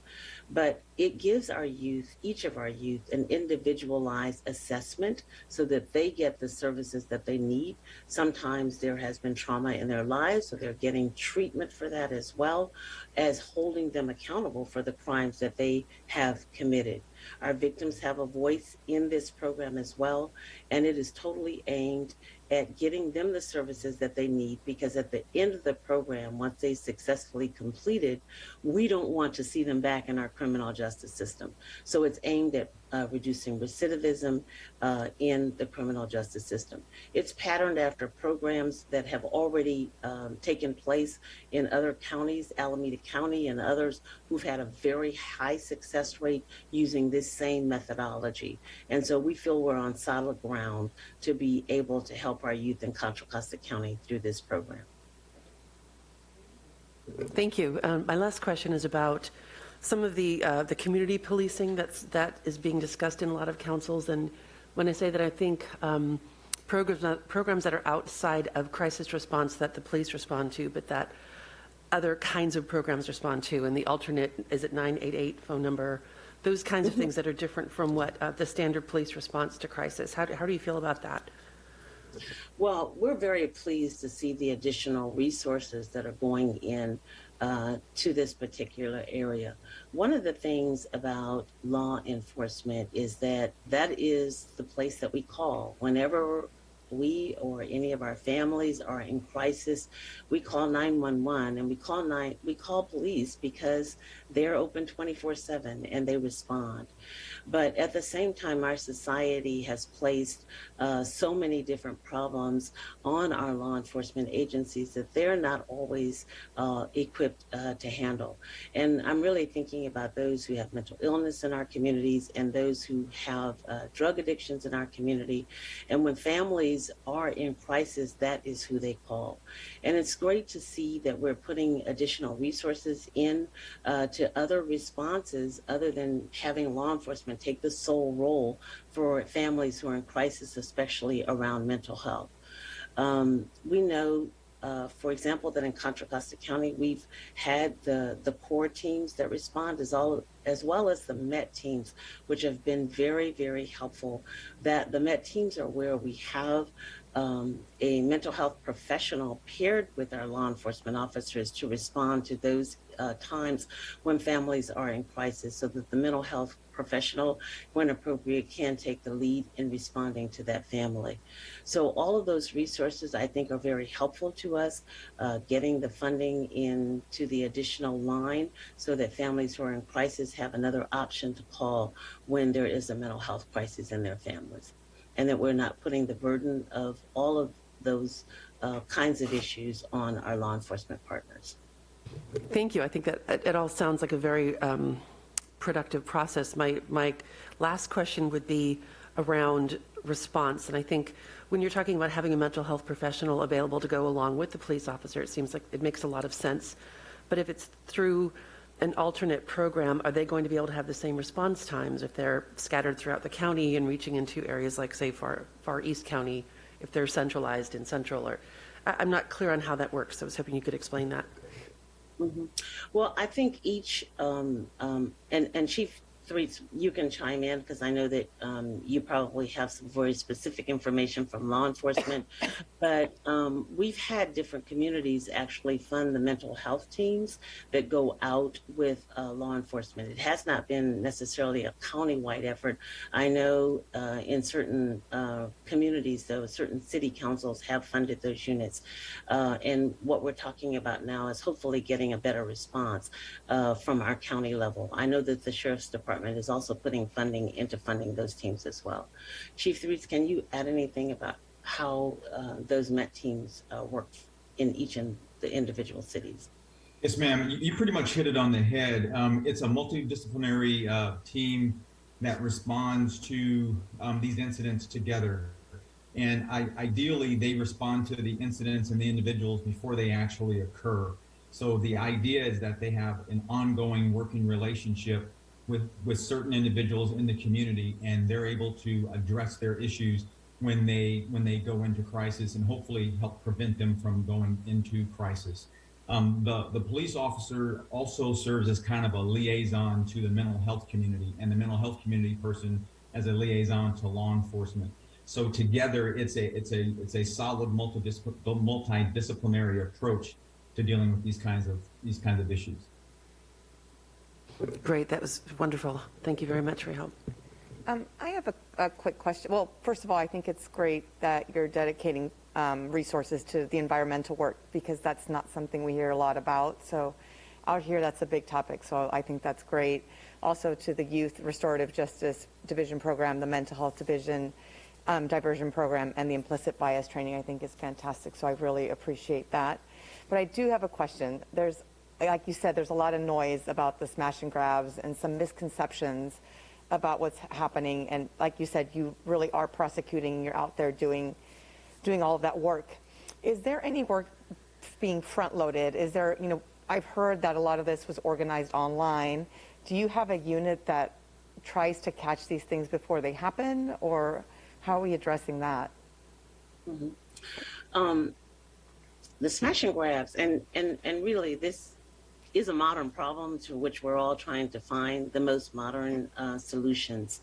We know once we can apprehend individuals and we're able to do additional investigations around their social media and what methods they may have used to be able to organize, as in working with our law enforcement partners, we're able to look at those sources as well and determine if we can determine from their social media and from their networks whether there was something organized in the background. Well, we know that there was, whether we can determine the origin of it and dive into those contexts as well. So what we do, and our Safe Streets Task Force does a lot of this kind of work as well, working with our local law enforcement agencies and agencies around the state to be able to look at the social media outlets that are being used by some of those who have been apprehended. So we can tap into those and not only prevent what might occur in the future, but also help us in terms of our ongoing prosecutions. Great. Thank you so much, and thanks for all the work that you and your department does. Thank you. Are there any further questions from council to our district attorney? Okay, seeing none, thank you so much, District Attorney Becton, for your time and your, again, very informative and concise and helpful presentation. I do want to thank you also for working with the youth restorative process. I'd like to see more of that going forward. One of our founding influencers for this nation once said that if you are able to help an adult, you save a life. If you help a child, you save a lifetime, and I believe that very much. And so I would love to see on a county and state level the ability to have other abilities and resources to plug our young people into that are having a difficult time coming back into and reestablishing a positive direction for their future. But sincerely thank you for everything that you do. We greatly appreciate your time tonight. Thank you for having us. We appreciate it. Thank you. Thank you. Good night. So at this time, we will move into informational reports from council members, committees, liaisons, and staff. And I'll start to my left this time. Councilmember Meyer. In the past week, because it's only been a week, I attended the Advancing Racial Equity and Economic Justice in East Contra Costa County Zoom. It was organized by East Contra Costa Strong Nonprofits Fund, a fund collaborative hosted by the East Bay Community Foundation. I attended the Elected Women Luncheon, the East Bay Leadership Council Opportunity Task Force Policy Priorities and Economic Development Update, and continue to work on supporting the families of the Broderick Apartments fire and doing that crisis response. There have been some additional meetings with the core planning group, more meetings with nonprofit partners and potential supporters, more community groups coming forward to support the efforts all around. And part of this was attending the 5th Annual Red Cross Partner Recognition event, where Mara Valmadoza with Hija del Campo, Miguel Saldana with Azucar, Candies and More, Tim Ogden on behalf of the city and I received community support awards for our part in the ongoing response. And I only mention it because I feel the need to continue to draw attention to the issue. This is a long-term process to help these families get back on their feet. So whatever we can do to keep this information going and to keep things in the news, I'm going to keep plugging away trying to do that. Again, if anyone is able to help, there's a Monument Crisis Center dedicated link for Broderick family fire victims if you have donations to make. And if you wanted to donate gift cards, Azucar is accepting those at the store on Brentwood Boulevard. And thank you so much to all of the individuals who've already donated, who have already, in one way or another, supported these families. I wish I could list you all. We'd be here all night. There's a lot of people that are really coming forward to do just amazing, wonderful community work here. So thank you to you all. Since the last time we met a week ago, I also attended the Advancing Racial Equity and Economic Justice in East Contra Costa County. I went out Saturday morning to the Brentwood Regional Community Chest Holiday Basket giveaway.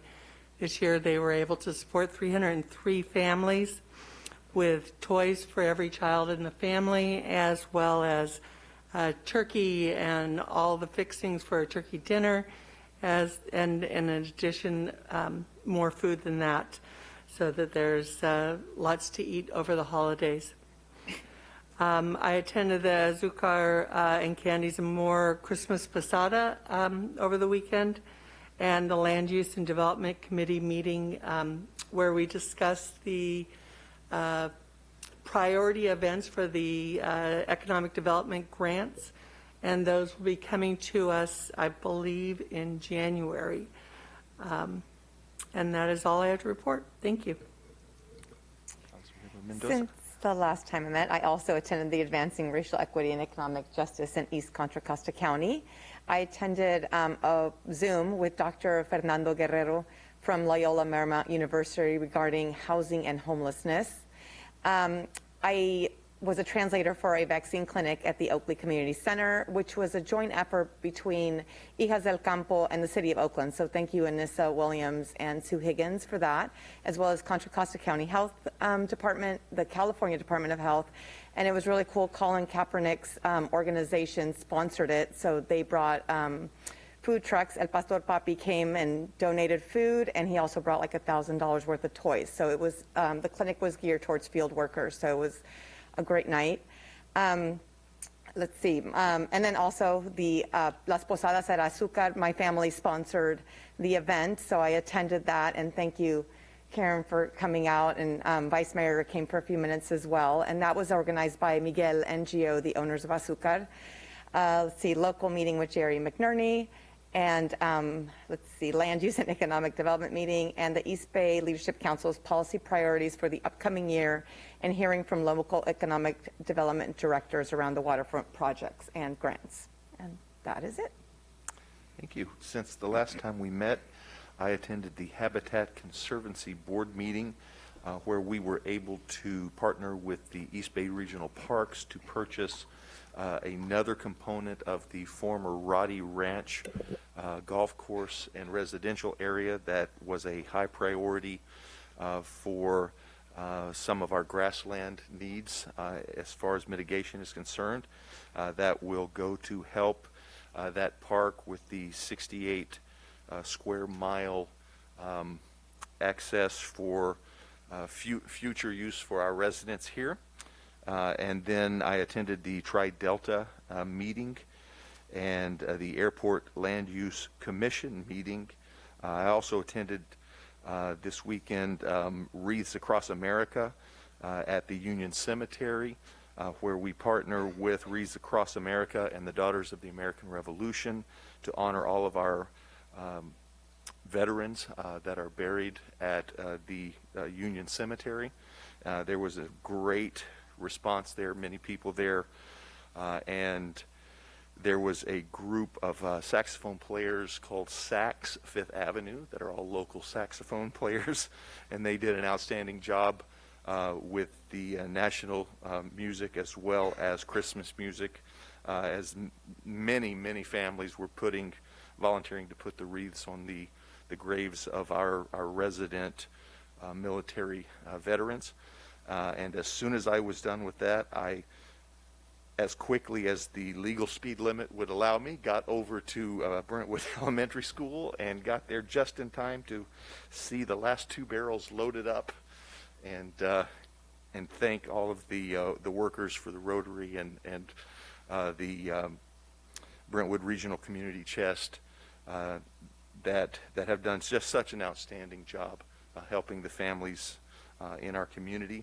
I also met with 3 local business owners regarding potentially expanding their businesses, and 2 that are new businesses coming into our community. They're very excited about it. And that is all I have to report at this time. So at this time, we'll move into consent calendars. And do we have a motion for the consent calendar tonight? Motion to adopt consent calendar. Okay, we have a first. Second. A second. All in favor, aye. Aye. Aye. Opposed? It is unanimous.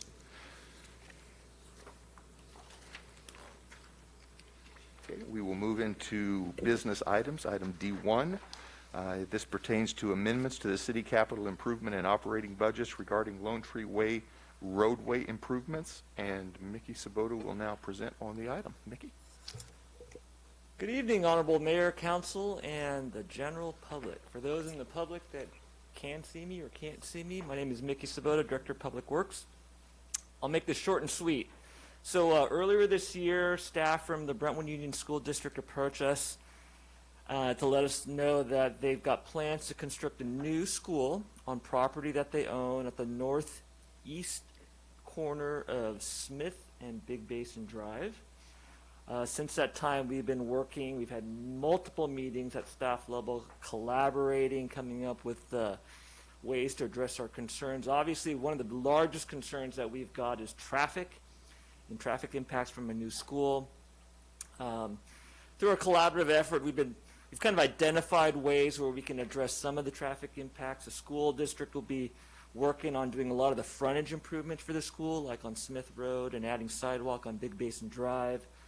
It turns out that we've been collecting developer impact fees, roadway impact fees to widen Lone Tree Road, which is perfect because we know that most of the school traffic will utilize Lone Tree to access the school via Lone Tree and Smith. So the project before you tonight is to allocate developer impact fee funding to create this new CIP project and to work collaboratively with the school to construct these improvements.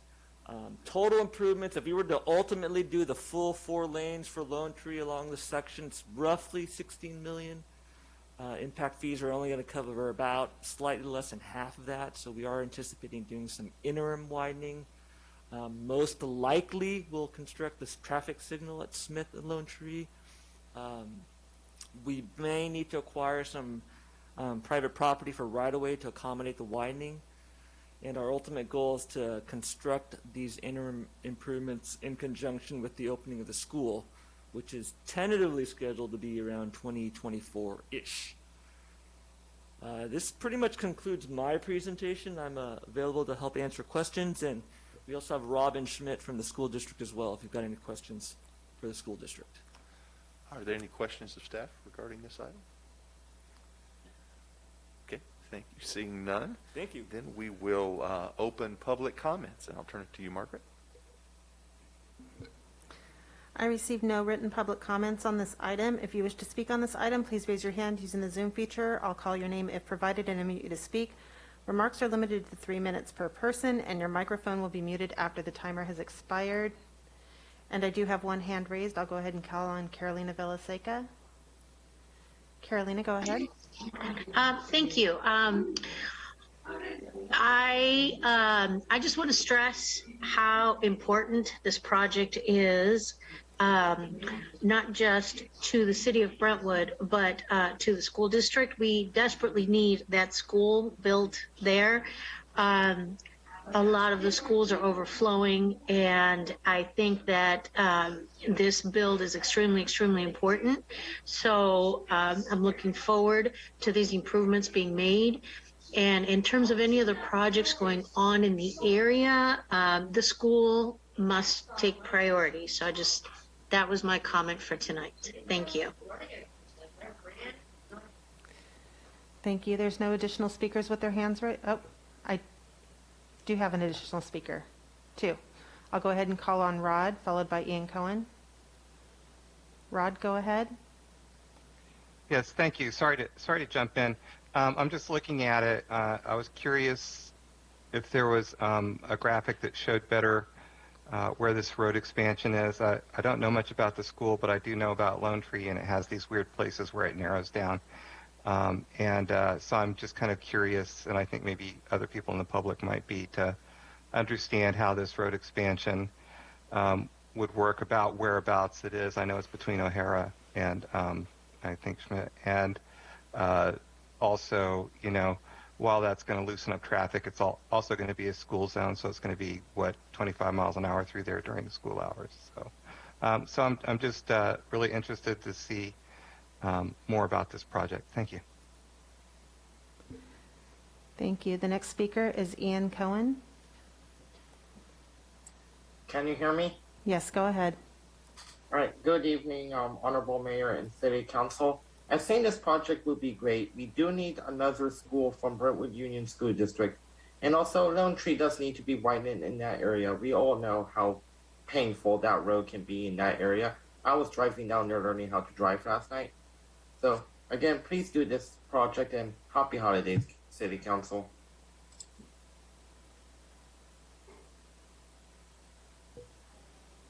I have no additional speakers with their hands raised. Okay, thank you. Then at this time, we do close public comment on this item. And Mickey, do we have any ability to show the exact location and what might look like? Sure. For the public, if you turn to packet page 68, there's an aerial image of the proposed school site. We've also highlighted the area along Lone Tree that we're looking to do the work, as well as Smith Road. So it's basically from O'Hara, or just west of O'Hara, all the way out to Tilton Lane. That is the area we're looking at doing some interim widening.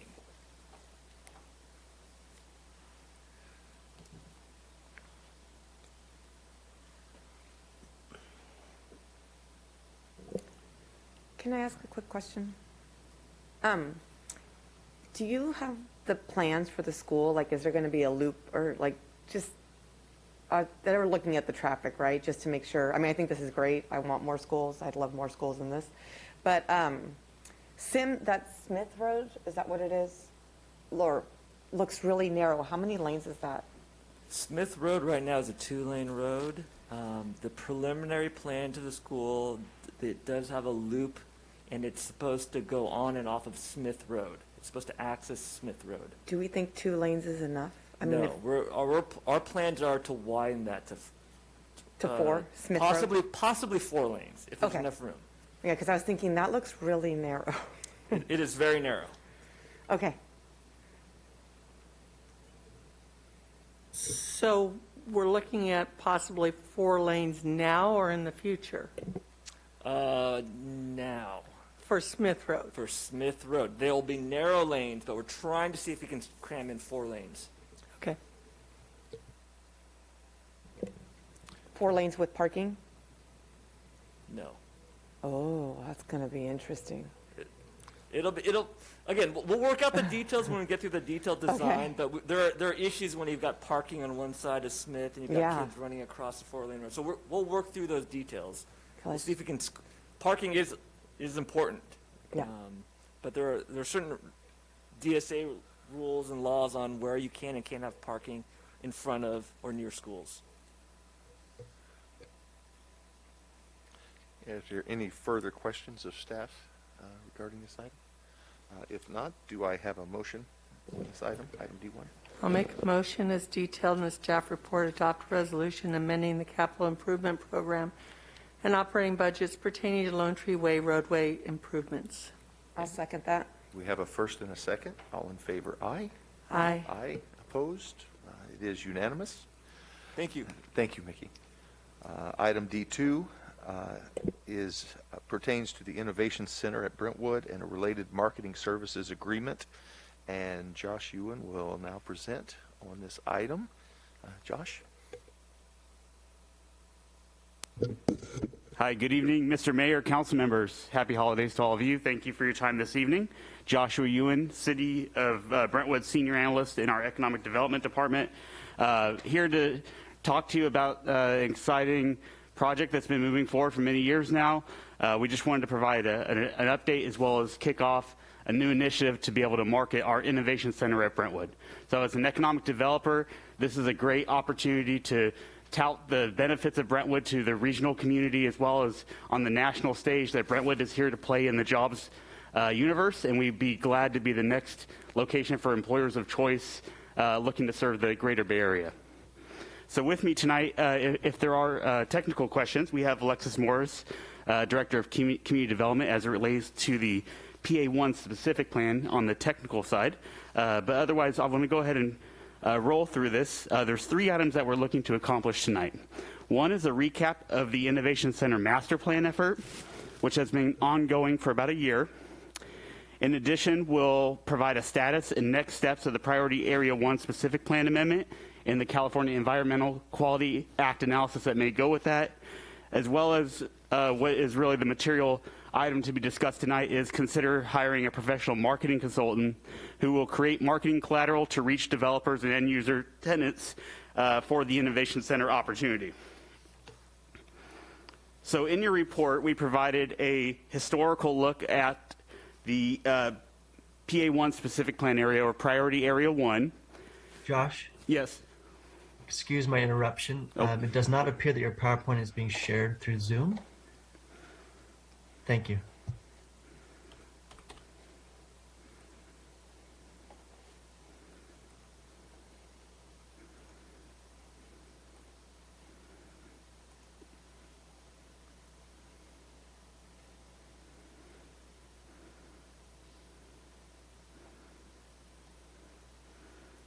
Great. How about that? So in your staff report, we provided a historical summary of the main actions that apply to the Priority Area 1 specific plan. Namely, the Priority Area 1 specific plan, or the PA1 specific plan, was originally planned out as the Planned Employment Center designation. And in 2014, the City Council, through the General Plan and General Plan EIR, designated this area as the PA1 specific plan area to provide additional guidance and planning of creating a job center on the west side of town along the new Highway 4 bypass. And then in 2018, November 2018, the council at that time approved the Priority Area 1 specific plan and the EIR accompanying with that, which really laid a great foundation for the future of this center. What it did was clear the way with CEQA, as well as allow for future development planning and infrastructure building and planning over time. Then in March of 2020, the city had the Urban Land Institute, a technical assistance panel, which is a combination of brokers, developers, architects, economists, and those alike, to give us a professional recommendation of what they saw the PA1 specific plan area being in terms of viability in the market, as well as what it could be in terms of the future of Brentwood. And what their suggestion at that time was to stay the course, that this center should really be focused on jobs and being an employment center, and that the city should plan out infrastructure to support that job center, as well as other various actions that would move the project along, while also minimizing the city's fiscal risk in terms of just-in-time financing for infrastructure. So as part of that process, outlined by the Urban Land Institute TAP, or Technical Assistance Panel, the council received staff's recommendation to move forward with an action plan. And as part of that action plan was a city reaffirmation of this area continue to be a job center. The overall vision was to be a next generation business park that's highly flexible. It could be a multi-tenant hub for technology, office, healthcare, advanced manufacturing, and other research focused end users. This is a national trend that is emerging in next generation business parks throughout the country. And we wanted to be on that emerging trend in terms of how we position and market this center. Another outcome of that ULI TAP was to create a master plan, as well as through that process, we would market and do targeted attraction in the master plan process. So the master plan itself was about a 1-year public engagement that included 4 town halls and 2 city council meetings.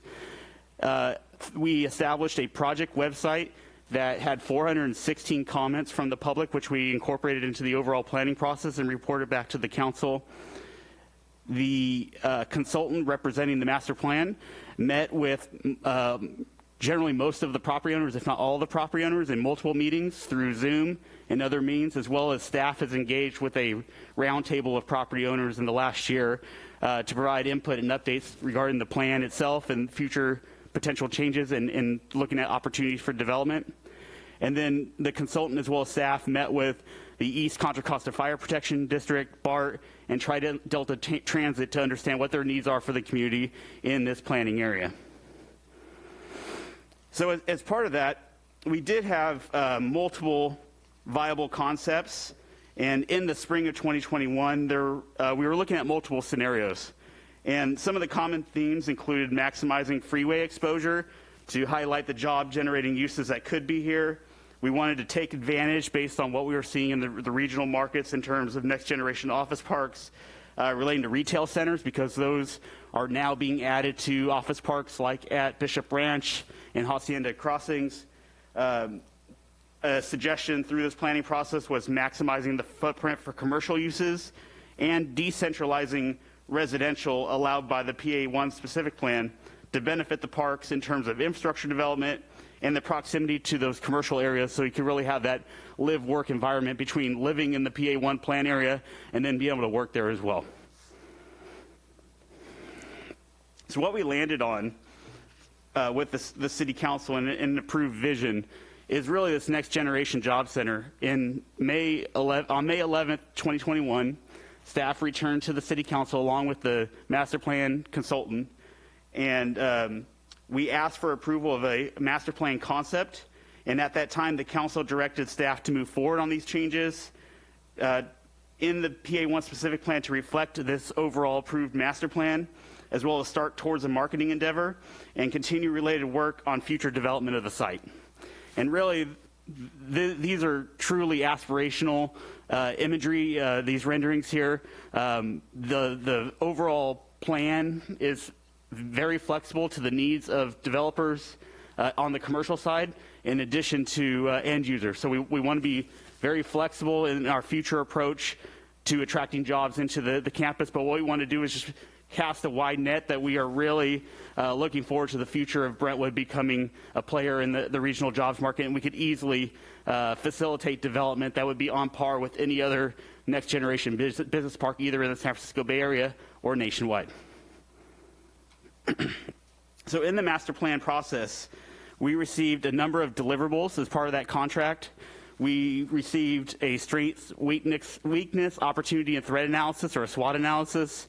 We received an outreach report which summarized all the community engagement, as well as the national engagement with market strategists and the development community. We were provided a labor force analysis, which will be part of our marketing effort to focus on those sectors that are reflective of our labor force here in East County as well as Brentwood. In addition, we received concepts and research case studies. With that, we looked at really some unique projects that the council and the public may be familiar with. In San Mateo, Bay Meadows 2, which is somewhat similar to the overall vision of the Innovation Center at Brentwood. Bishop Ranch, which was a traditional office park, is now transitioning into a residential live-work retail destination that also has office components and national tenants. Hacienda Business Park, as well as some regional attractors that we hear on the economic development side, parks in Austin, Texas, Bloomington, Indiana, and the Silicon Slopes area of Salt Lake City, Utah. And so just looking at these overall concepts and case models and how we could apply that to the Innovation Center. So the big deliverable that we received, in which we feel is part of our marketing effort, is a final illustrative master plan, which is really just shows the possibilities of what the overall 360 acres can be, as well as the design concepts that could certainly come to fruition here, and a design appendix, as well as a marketing brochure and marketing strategy, which were all included in your council report. We do have all these documents available at the project website, www.innovatebrentwood.site. So in terms of the PA1 specific plan, we aren't necessarily at this time prepared to discuss in detail the policy considerations or any of the technical changes to the PA1 specific plan that would be contemplated as part of the Innovation Center master plan. But the council will review these changes in the near future, which should be in the next couple of months. And we've heard at the council level specific discussion about parks policy and schools that would improve the quality of life for new residents in this area. And we'll be including those strategies and policies for council consideration in the future once these changes in the specific plan are made. So with the master plan, in order to update the PA1 specific plan, we'll be looking at modifying the exhibits that are part of the current plan, modifying and enhancing land use tables, which are consistent with the overall vision. We'll look at updating elements of the plan, including private and public realm development, circulation, infrastructure, parks, and economic development, as well as we'll perform a CEQA analysis of any intended plan changes. So what I'd like to do is go through a side-by-side comparison generally of what was contemplated in the PA1 specific plan from 2018 and what is in part, it was approved by the City Council in May of 2021 as it relates to the master plan. So there are no boundary changes to the PA1 specific plan. We did look at development scenarios just hypothetically with the regional commercial portion of Bridal Gate, but that is not included as part of the plan. The general land uses remain consistent with the original 2018 plan. Some of the changes that you may notice here are first would be really the residential reallocation.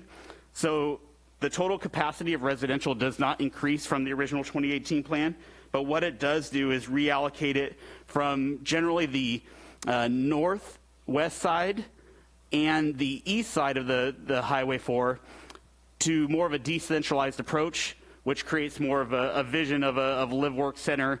Part of this is strategy, which I think you heard from our consultant, that residential, because of the market, may be able to facilitate infrastructure development and may be able to bear more of the cost. So that was part of the strategy of reallocating that residential to the west side, as well as having the proximity to jobs uses right next door. Additional changes, if you'll look in above McCollum Trail in the northwest area of the park, one of the contemplated changes would be looking at changing from transit village to regional commercial for about 19 acres. We, as your economic development team, think that this would be a great change to be able to position it for a retail attraction use, something that will create jobs and tax revenue for the city, and then fill the market. So we think it's a good opportunity with highway frontage and the connectivity into Lone Tree Plaza. We've also, as part of the master plan, the council reviewed a reduction in the transit station overlay from about 20 acres to about 6 to 8 acres of total transit station. And the idea here is that we would want to facilitate with, should BART come to Brentwood, as well as work with Tri-County Tri-Delta Transit to facilitate a staggered development of this to be able to serve transit needs, as well as look at densifying the overall overlay so that you would possibly have structured parking or something down the line. That will be figured out with BART and with council's input over time and as development is needed. One of the additional items that wasn't contemplated in the plan, looking at the west side of your screen, the original plan didn't contemplate the planning of parks and open space. So what we've gone through is generally have an idea of what potential opportunities there are for parks and open space within the plan area based on the general plan policies and guidelines in order to develop parks in this area for the residential uses. Can I stop you there? We actually discussed that during the PA1, and we were specifically told not to include them because you can't tell somebody that your property isn't sellable because it's going to be open space there. Because I know that in one of the original maps that we created a very large open space and we're told not to do that. And that was the intensive economic development, one of all the maps that were made. So that was deliberate in nature based on the consultant at that time. Sure. So what we'll do is return to the council with various policy considerations, which may be relating to parks, and I'll have to apologize because I'm not overly familiar with every park component requirement related to the general plan or parks master plan, but there may be a possibility where there's a developer requirement tied to residential, or there's a in lieu fee that goes out to maybe creating regional parks or one larger park within general proximity. But this will be a council decision. We'll come back with you with policy considerations in the next couple months. In terms of development capacity, as mentioned, the overall plan area, while it's more defined, does not increase the overall residential capacity. There's 2,041 units that were originally contemplated in the PA1 specific plan draft EIR and final EIR. And that total capacity, there would be a policy recommendation from staff for the council consideration that we limit that cap to 2,041, consistent with what was included in the EIR. In addition, the general capacity of employment uses remains at about 3.8 million square feet of non-residential. So some of the changes that are included here based on what was originally contemplated in the plan and what is outlined between the two tables. One is a net difference of public infrastructure and right-of-way that would be needed for public amenities and serving these spaces. So there's the difference really between net acreage and gross acreage. Generally, the employment center generally remains about the same if you remove right-of-way. There's a reduction in transit village by about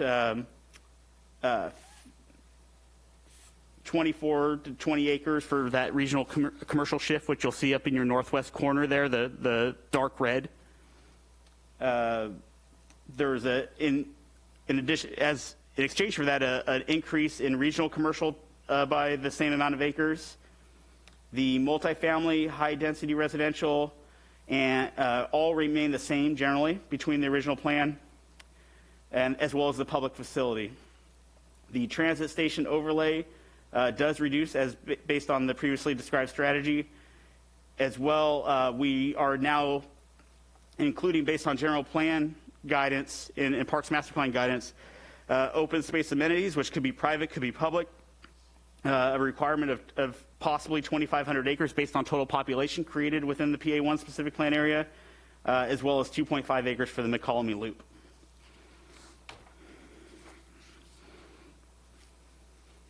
Do you have these side by side with the net difference? Generally, they're top down generally, but if there's a specific question, I'd be glad to answer that for you. I like before, after, side by side, and net difference. Oh, I understand. So if that's okay, Mayor, Council, we could certainly circle back with you through City Manager Tim Ogden, and we can provide that to you. Generally, they're laid out in the staff report, but I can understand we could provide those side by side if you like, and then we could also post those on the Innovation Center website. It seems like a big change in employment center light industrial from 154 to 111. And I know you're increasing regional commercial from 86 to 102, but I feel like I just need to type it out real quick and look. Yeah. It's just, that's a big change. Well, I don't believe we're losing actual gross acres, but we can certainly confirm that for you when we come back to the council the next couple months. What I do believe that the consultant did, and I think there's some notes here, that there's about a 40-acre difference related to extensive street right-of-way based on this concept, should this concept be delivered by the market. Did the original proposed land use include everything that was Bridlegate? No, in which we're not doing that as well.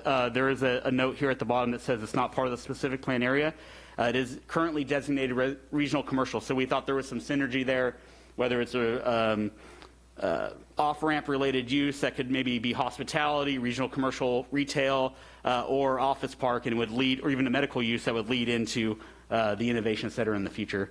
We saw some synergy there. Okay. So as mentioned, general, I think this is what really matters, talking about jobs. General possible commercial uses were about 3.8 to gross 4.1 million if you included the Bridlegate area just in development projections, and we continue to maintain 2,041 residential units.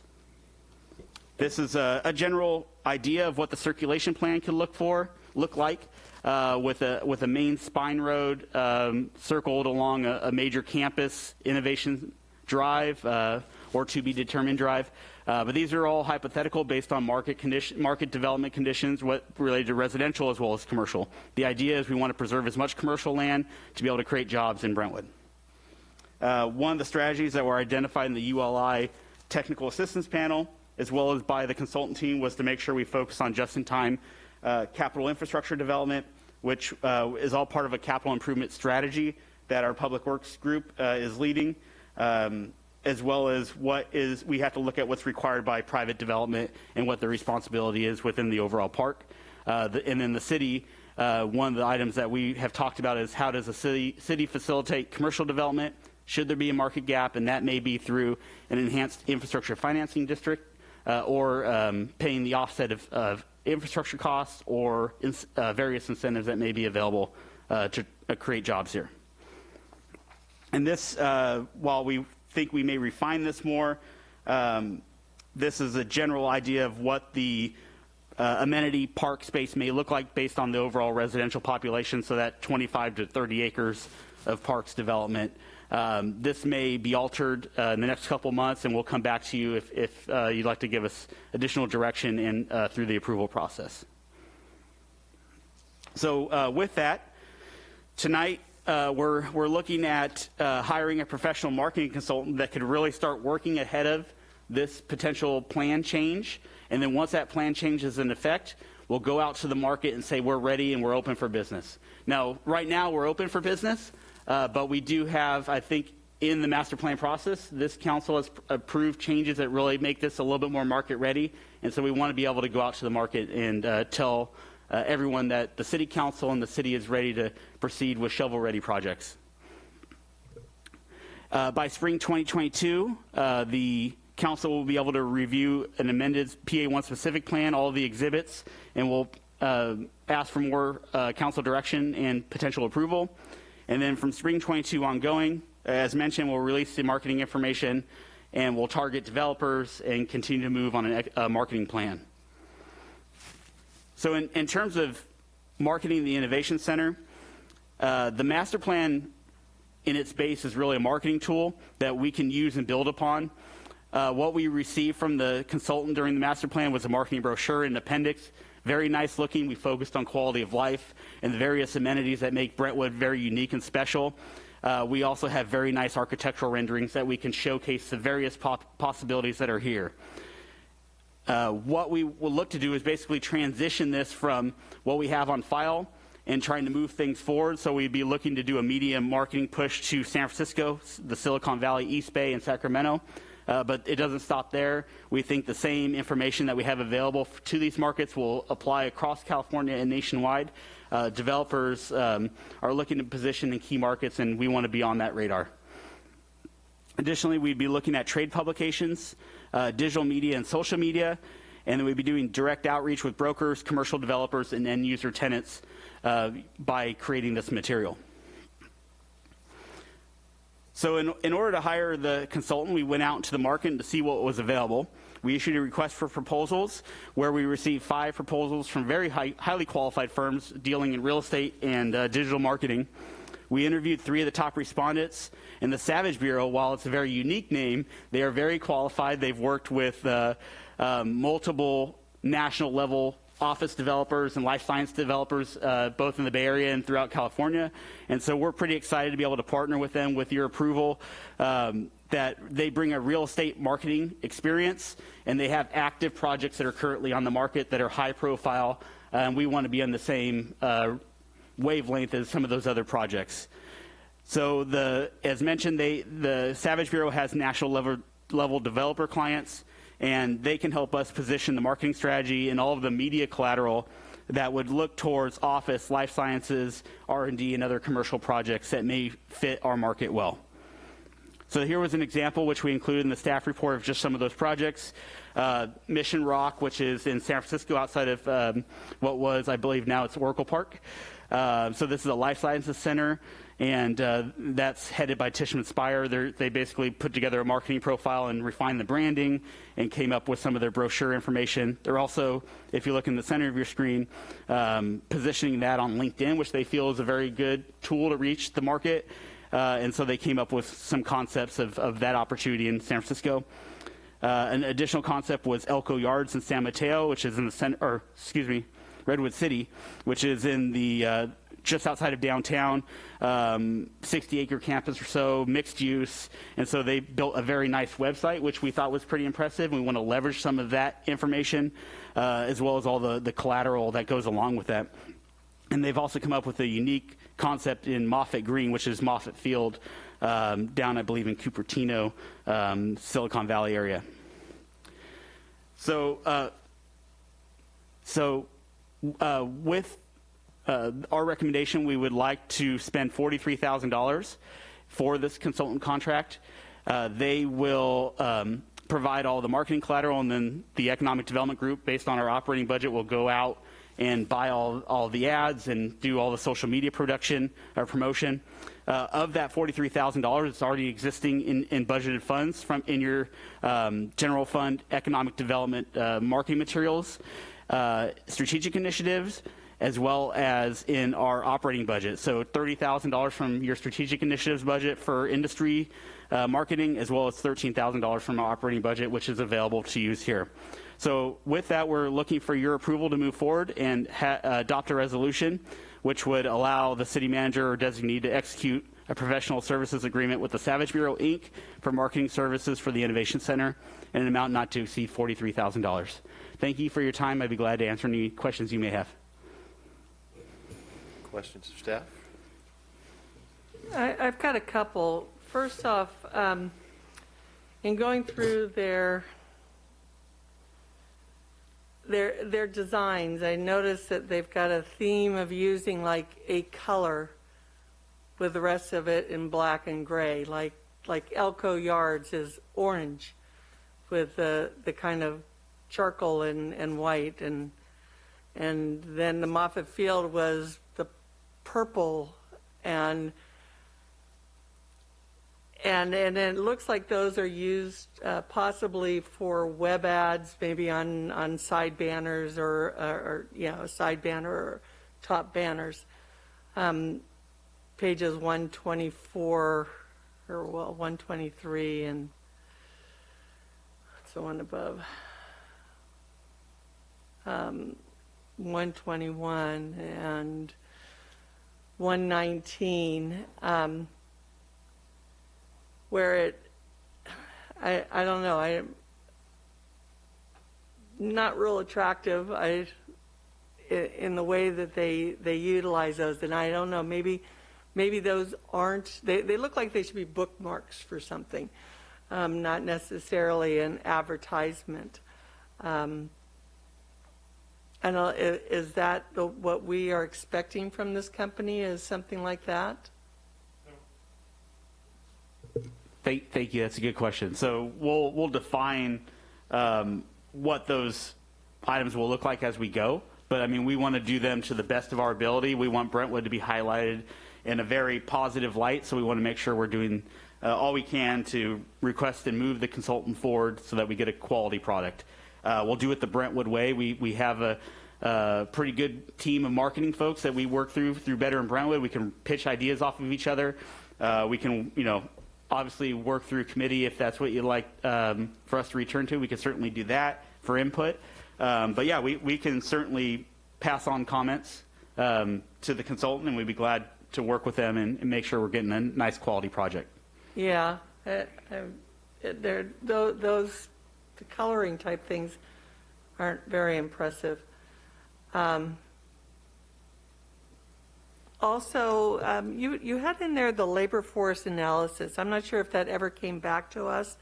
That was probably done by the previous consultant. And since this is something that we're going to be marketing towards, how did that labor force analysis, which I'm assuming has to do with our residents, the labor force here, with the economic development strategic action plan that we actually created in 2018, or was it 2017, something like that, which was supposed to be specific markets that have a foreseeable future, something that's not going to be going out of business, in the next 10 years. Are we looking at that economic development strategic action plan any longer, or has that been shelved?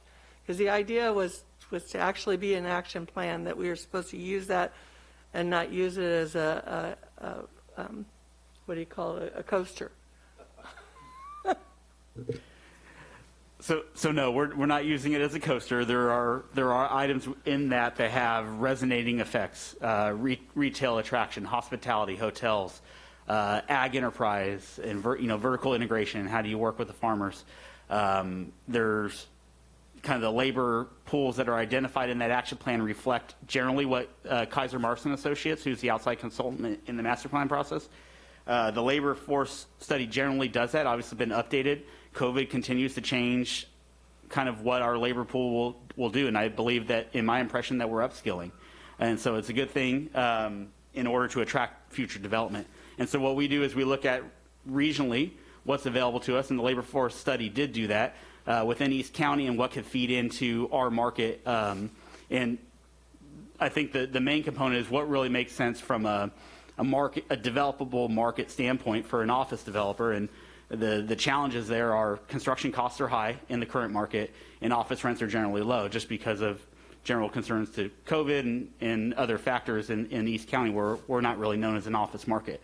So we need to obviously make that pitch first, but then also convince them that there's enough labor to be able to supply their end user, their client, technology, life science, R&D, industrial, whoever that may be, to be able to backfill their needs and be able to attract them here to the market. So one of my biggest pet peeves is that, we were supposed to hit the ground running on this. And that was 2017. We're now at 2021. And even now with this, the first 90 days is only going to be marketed to the Bay Area. And as I had sent you the email about Oakley's Logistics Center, 2 million square foot project they got from a Kansas City-based company. And if we are just casting within the Bay Area for the first 90 days, we're still not hitting the ground running. So how do we go about hitting the ground running and really marketing this? Great. So for our team, I would say that the council in the last 4 or 5 years really has put things in place and put things in motion that make our jobs a little easier to be able to support your vision. So you have the PA1 specific plan, CEQA, boom, we cleared a huge hurdle there. You just recently approved your capital improvement project for Sand Creek. That's a huge win for the council to be able to have that connectivity there. End users, developers are going to be looking for that, as well as the Jeffrey Way utility extensions onto the west side, from the east side to the west side of the park, are significant improvements that will allow development to occur. So in terms of how we get the market out to get to the market, we need to raise the flag as high as possible, and that means we're getting out there. We're going to put a significant push into trying to work within our network, as well as try to do any type of national publications where we could be able to afford it within our operating budget. And if for some reason we really think that there's going to be a good return on investment in a certain area, for instance, Site Selection Magazine or a national trade publication or a national event that we could attend where we can raise the flag a little bit more and maybe help with a sponsorship, then we may return to you if that's outside of our current operating budget. But the good thing, our economic development team, based on your direction and blessing over time, has a good marketing budget as well as a trade show budget. So we will continue to move forward with existing resources in the current budget, and then if we think there's any deficiencies, we'll come back and propose those for your proposed budget in fiscal year 22, 23, 24. So does that mean we are still only going to do the Bay Area for the first 90 days? Or, you said a lot of good things, but you still didn't really answer the question. Let's go wide. Let's go everywhere. And so we'll do as much as we can with the resources we have. Okay. And we'll be very strategic about how we spend money and place ads. All right. Thank you. Okay. Is there any further clarifying questions, Steph? I would just like a little clarification on how we are maintaining Brentwood's sense of community and charm and agricultural history and all of that when we're doing this marketing. And I think we aren't San Ramon, for example, and marketing us to be the same as that, I don't think in the end serves us. So I'm just curious how you're, is that being integrated into the marketing plan so that people understand, yes, people come here to UPIC and they like their green space and they like the history that we've got here, that kind of thing? Yes, Councilmember Meyer, those are great questions. So in the current marketing plan, which I believe we included in the staff report, the marketing brochure that we created was really about a quality of life drive. So all the recreational amenities, UPIC, the farms, that agricultural history is outlined in some of that marketing material. And so we use that as a marketing tool across industries and whoever we're talking to, just about the great benefits of Brentwood. We talk about how the community is invested in the success of the city itself. They really enjoy living here. We have a high expectation for quality of life, and so we explain that those benefits really make us try to stand out in a overall market. But we also have some unique features like UPIC and farms that we help to promote. Interesting that you should say that, because I did read through the entire brochure, and I found it interesting that the Los Vaqueros Reservoirs Interpretive Center, called the John Muir Interpretive Center, was listed as an amenity within the city of Brentwood. It's within our region, and it did say it gave a history, but it was a whole different rancho. It wasn't the Rancho Los Maganos of the John Marsh. But so that was listed as one of the amenities for our area.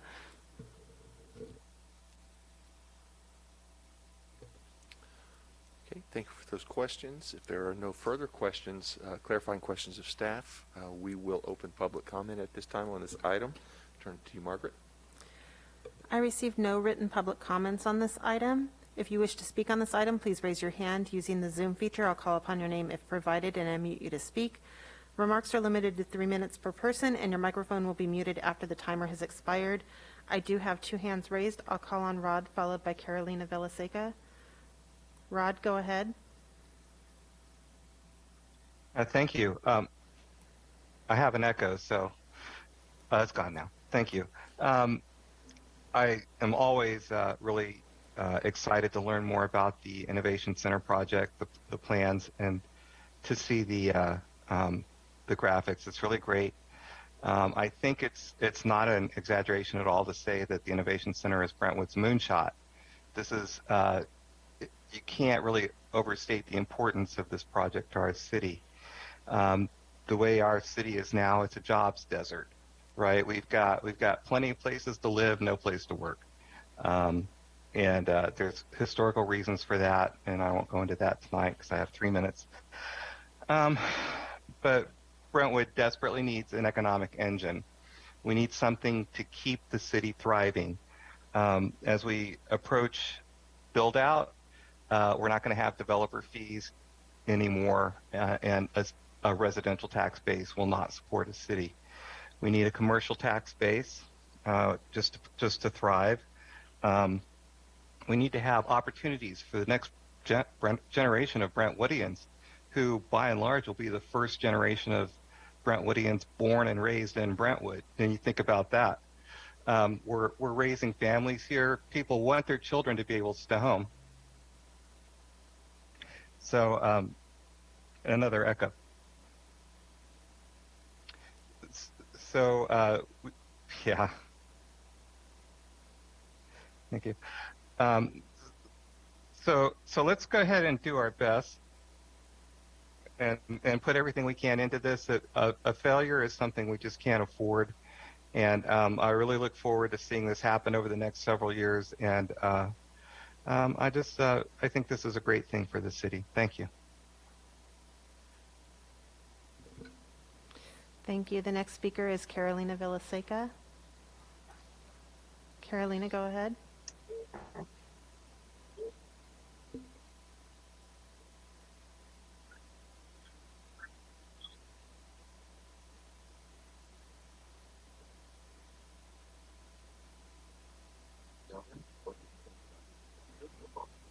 Hello. Hello, Carolina, go ahead. Hi, good evening, City Council. I, like Rod, have been watching the development of this since I moved here. When I moved here, I actually met with Karen at Safeway on Balfour, Coffee with Karen. And she showed me the presentation, the original presentation a long time ago, that touted Brentwood is a small town and lots of farms, and it was such a nice small town feeling.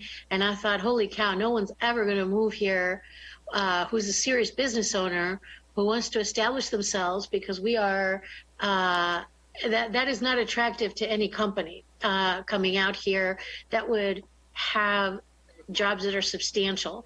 The one thing that I didn't notice anywhere, but I want to make sure that this is actually stressed, is that the reverse commute for corporations that would move out here. It is lovely if you live in Walnut Creek to drive to Brentwood and then against traffic in the morning, and you can wave to all the people on 4 that are driving at a snail's pace, and then drive back again and waving to the people on 4 as they are stuck in traffic coming home. This is a very important aspect of PA4, and I would just want to make sure that whoever does the marketing targets companies and makes sure that they understand that, because you'd be surprised at how obvious it is, but if you don't mention it, people don't think about it. So I wish the marketing company good luck, and I hope they get us some really good companies out here, like nice size companies. Thank you. Thank you. I have no additional hands raised. Thank you. At this time, then, we will close public comments, move into council discussion.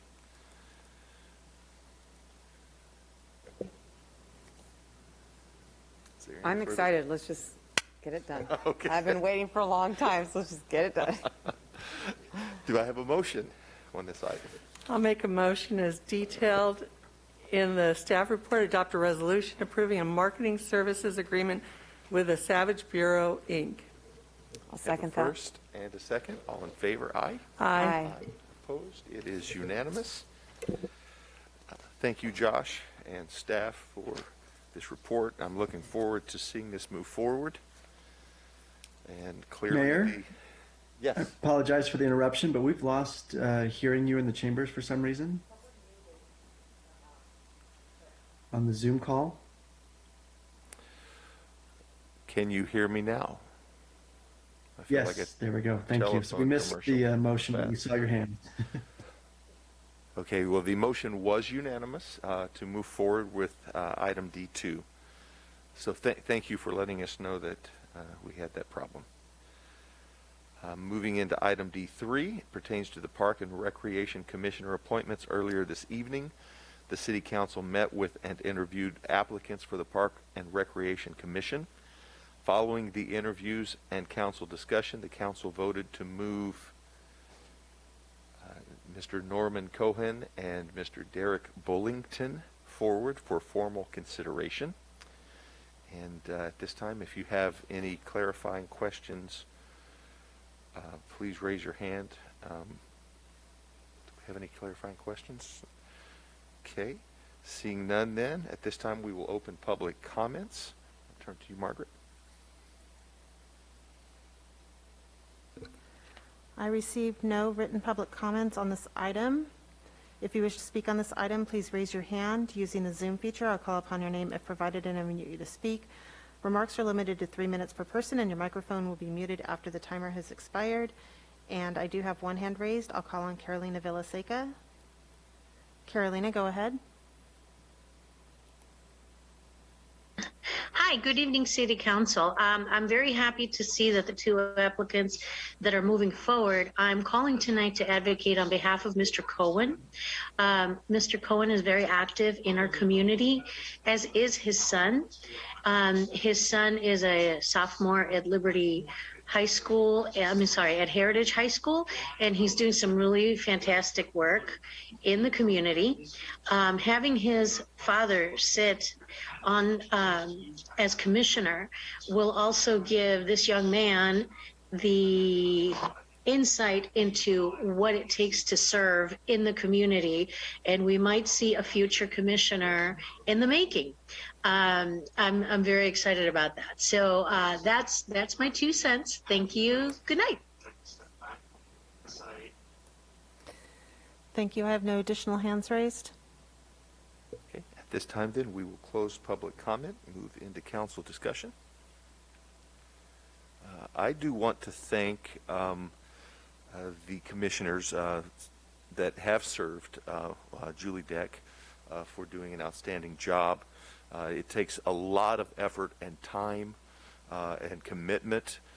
She was, as anyone that was paying attention or heard the interview, she, as far as I'm aware, never missed a meeting and did dedicate a lot of time and energy, and we greatly appreciate the time on the Parks and Recreation Commission that Ms. Deck did serve.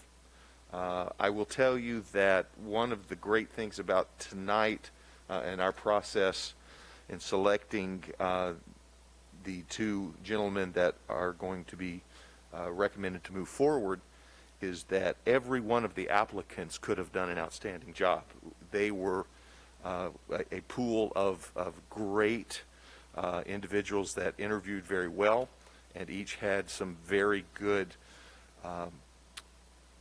abilities and histories in our community. And just so you will know, I believe in next year we're going to have some other rotating openings in the Parks and Rec and other commissions and boards. So now that you have applied and interviewed, you are on a list, and we will be looking forward to hearing those that were not selected. It's always great that our residents take such great ownership for our community and the things that we're doing. Your input is absolutely essential and invaluable. Are there any further comments? Just wanted to say I do sincerely hope that some of these other people do apply for other commissions. I think the interviews went really well. It was very, very difficult to prioritize one candidate over the other when so many had so many interesting things to contribute to the conversation. So hopefully keep applying until you find your fit, your perfect fit, because it would be just phenomenal to have all of you serving the city in this way. Thank you so much for putting yourselves out there. Okay, at this time, do I have a motion for this item?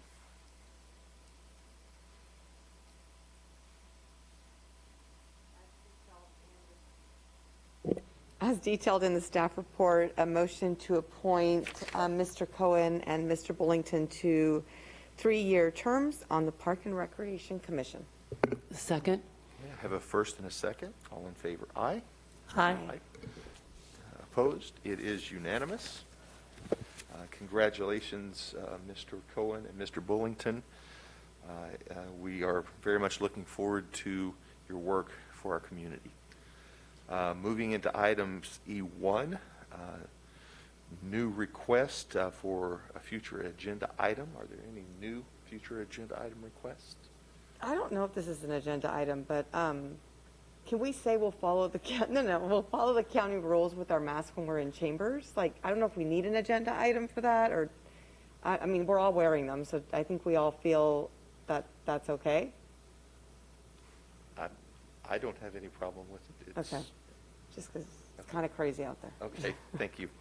Then we will move into item E2.1, future agenda item request. Our next item is a future agenda item from Council Members Meyer and Rary regarding our Neighborhood Voices Initiative, and one from me regarding Assembly Constitutional Amendment ACA 7. I understand that Council Member Meyer may have a potential conflict of interest regarding ACA 7.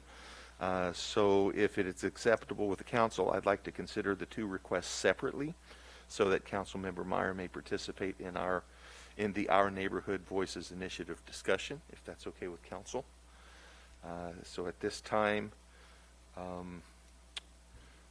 we will turn it to Council Members Meyer and Rary to explain their request.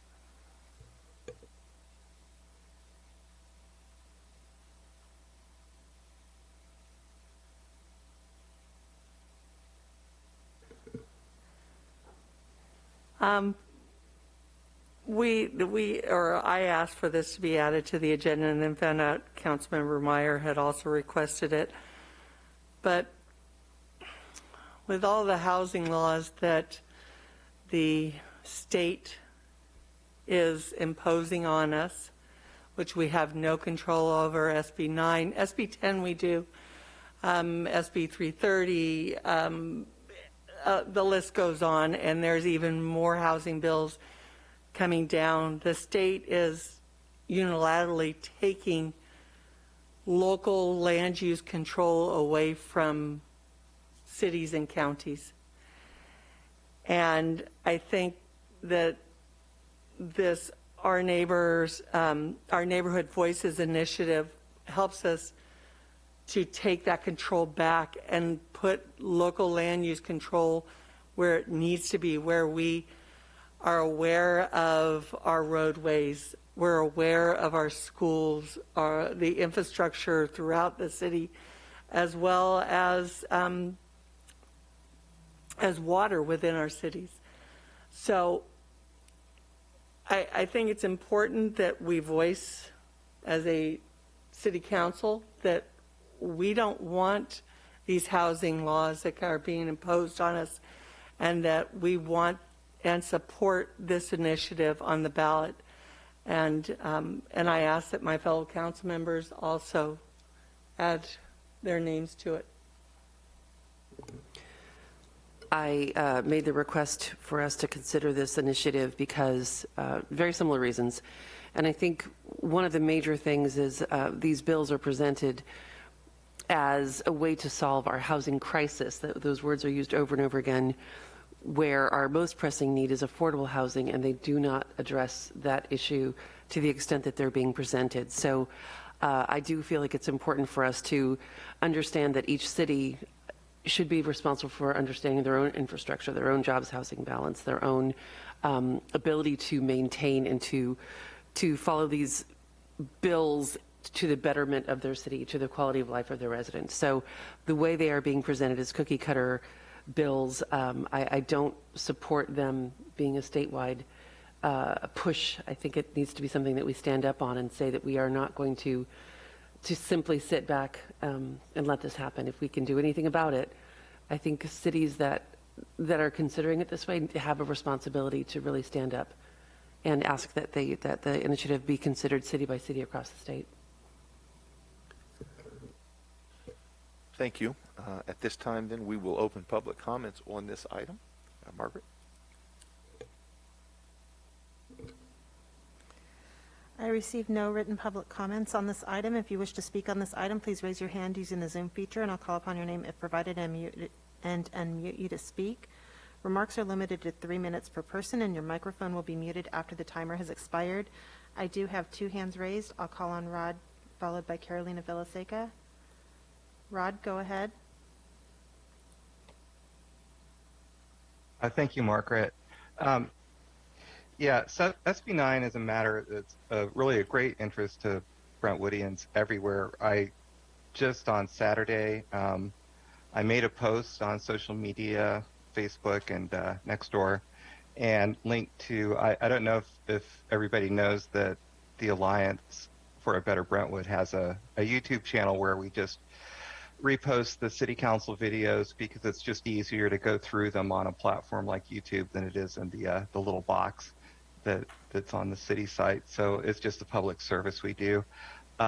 Typically, a video on our site will be doing good to get a view or 2. Literally 1 or 2. I think our previous record was 12. I posted a link to the video for the meeting that had the SB 9 discussion, queued up to the presentation, and we have over 1,000 hits on that video. People really care about this. The discussions on social media are very robust, and I think I may have inadvertently made Alexis Morris a little bit of a video star here in Brentwood. At any rate, I'm not as optimistic about ACA 7. I do hope the city will support it. I think it sends a strong message, but I don't think that the same legislative body that passed SB 9 is going to pass ACA 7 by a 2/3 margin. But I don't want to say anything bad about the effort, but I do think that the local land use initiative, if we can get it on the ballot, if we can get enough signatures, I think it'll pass in a landslide. I heard one estimate of 70%, and I think that's about right. That's about the same as no on L. What we want, what everybody wants here, it doesn't matter, people from all political affiliations, what we all have in common as Brentwoodians is that we live in Brentwood. Many of us are homeowners here. We rent. And we want to have some control over the environment. We like it as we bought it, what we were promised. We want to get what we paid for. And frankly, if we want to have a discussion, we want to have it with our local officials. I mean, I might not agree with everybody, but if I'm going to have a fight, I want to have a fight with maybe Joel Bryant sitting right in front of me than some guy in Sacramento that I don't know. And I will say this for all of you, every one of you, you listen to us, you pay attention to what we're saying, and that's not going to happen if control moves to Sacramento. And also in that spirit, this is kind of probably my last presentation of the season, and I want to wish you all a Merry Christmas for those who celebrate and a Happy New Year. Thank you so much. Thank you. The next speaker is Carolina Villaseca. Hi, I also strongly support this initiative along with Jovita Mendoza's efforts to try and get this back on the ballot statewide. There's a lot of education that needs to go along with this because people just seem to think that it's a simple supply and demand issue, that if we just built more housing, then all of a sudden the housing prices would drop. And what people don't understand is that it's not just homeowners in the equation. It's banks, it's real estate companies, and large real estate investors. And they are sitting on hundreds of thousands of units that if they were all released into the market before an SB 9 or an SB 10 was passed, that would have been, you would have seen a true drop in real estate prices.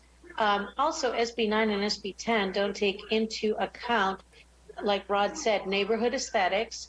For the junior units, there is no fee for schools, fire, or police, and there's nothing in SB 9 and SB 10 to offset that or to ensure that the units are going to be affordable. As we know, the price of a house is not the actual house, but it's the land it sits on. I remember when my husband and I were looking for homes, because we were naive, we started looking in San Francisco. And I was like, well, let's see, what could $1 million get us? $1 million could get us an 800-foot shack with a hole on the floor where you could see the sewer line. That 800-foot shack that would probably blow over with just one good gust of wind was $1 million. So it wasn't the shack that was $1 million. It was the land that it was sitting on that was $1 million. So yeah, we need a lot of education, and we also need a lot of support to really push back. This should not have been done the way it was. It wasn't thought through very thoroughly, and I see the hands of a lot of real estate investors, real estate companies, and major construction companies who are looking for more built. So yes, I am in complete support of this effort. Thank you. Thank you. I have no additional hands raised. Thank you. At this time, then, we will close public comments on this item. Move into council discussion. I've heard all three of you unanimously, and I want to add my just unqualified support. I believe in absolutely everything that all of you have said.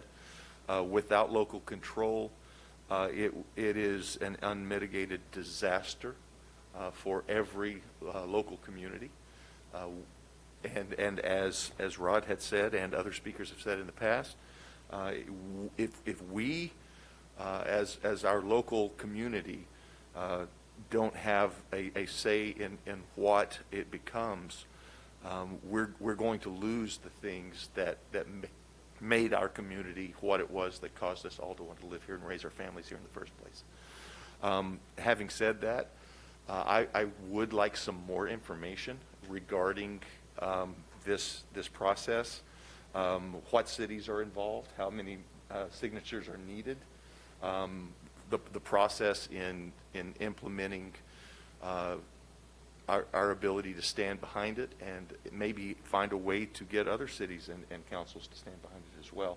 I don't imagine, I know at the mayor's conference, every time SB 9 is brought up in conversation, it is a unanimous discussion that echoes exactly what I've heard here tonight and we've all said. And so I very much would like to see our staff bring back some more information regarding this. We've got to fight for local control. Every year, the state chips away at local control up and down the state. And the chips are getting larger and larger until it's going to maybe eventually get to the point where we have no local control. So we have to fight as hard as we can to keep it for as long as we can. So I do greatly appreciate you bringing this to council.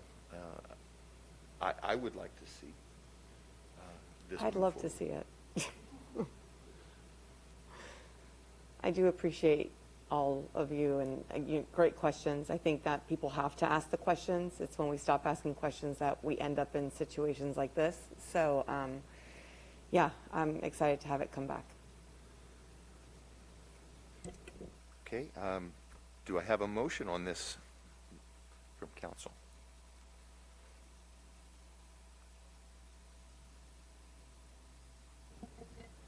I'd like to make a motion that staff spend time and resources on researching and presenting about the initiative.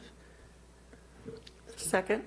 I have a first and a second. All in favor, aye. Mr. Mayor, yes. Excuse me, before the vote is taken, based on what I just heard, I just want to clarify that council would just like to get more information about the initiative at this point regarding, I think the mayor had indicated the signature requirements, the other cities that are supporting, and that's what staff would be coming back with. And then after that information is presented at a future meeting, then council would consider whether or not to adopt a resolution of support of the initiative or a letter of support.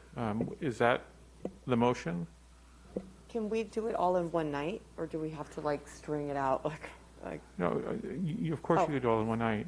It's not a problem, but that's why I was trying to clarify the motion. I wanted to make sure that you weren't going to think one thing was coming and then something else came to the council. So I'm going to go ahead and amend my motion, if that's okay, to adopt a resolution to support the initiative. Is that enough? It sounds like just if I can clarify, just to make sure that I'm understanding correctly, that you would like staff to come back with more information about the initiative, including things such as the signature requirements, what other cities are supporting, but on the same agenda, come back with a resolution of support of the initiative for the council to consider. I think that's fair, although I do have to say I thought the resolution approval would happen tonight. But if we are saying that we need more information and a more robust conversation, the item tonight was just whether or not you want to have staff spend time and resources to generate that resolution or not generate the resolution. But that would come back to you at a future meeting. Regardless. Okay, so then yes, I do. I'm going to stick with my amendment that I would like to have staff time and effort in answering those questions, and at the same time coming back with a resolution for council approval. Thank you. I'll second. Okay, we have a first and a second. All in favor? Aye. Aye. Aye. Opposed? It is unanimous. Okay, and we will move on to... Mayor, could I please make a short announcement? I have a potential conflict of interest on the ACA 7 item, as my employer is the principal co-author. And as I don't want any appearance of conflict of interest, I will not be participating on this item. Thank you. Damien, does she have to leave the room? Or? She does. Okay.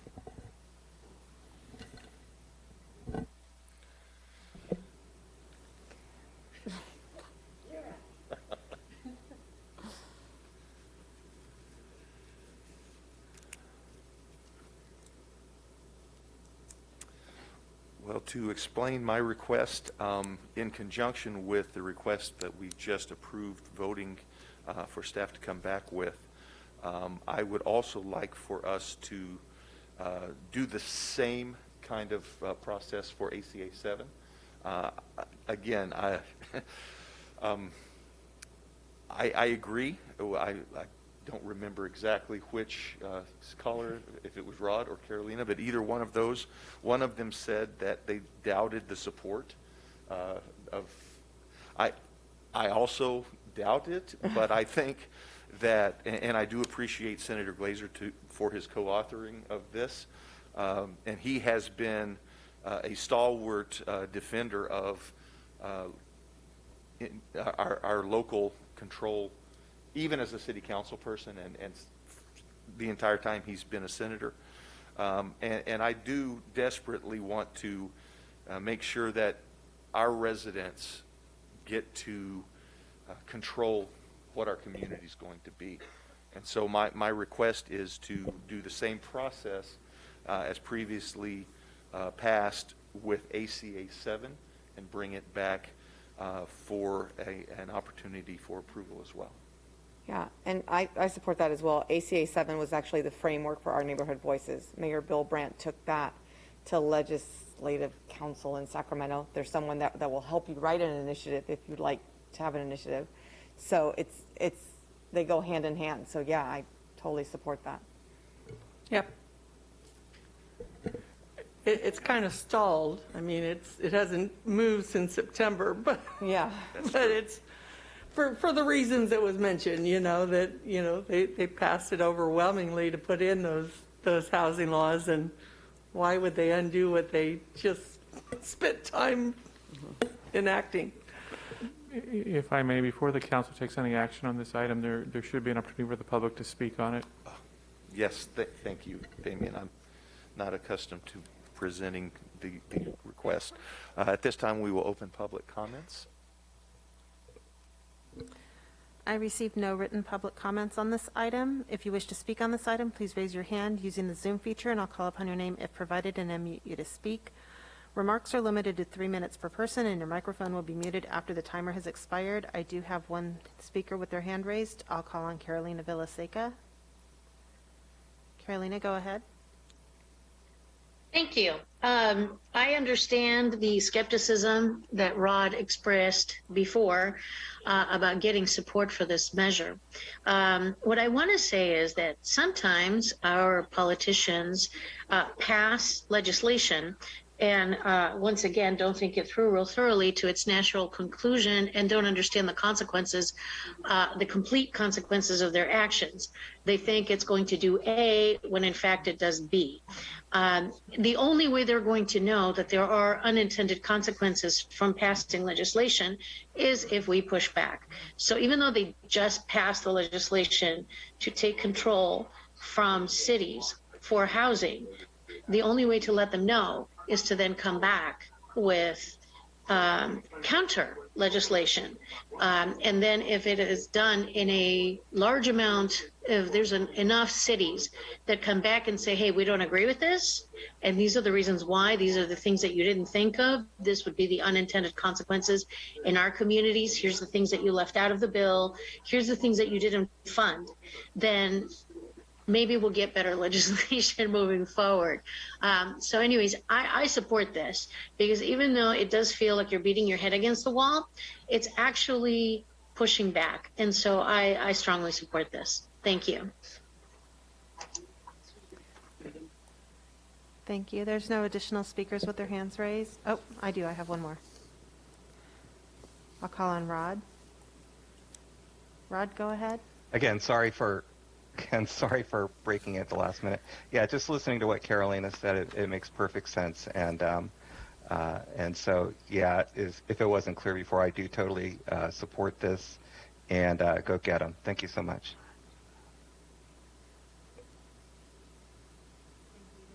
Yep, thank you. There's no additional speakers with their hands raised.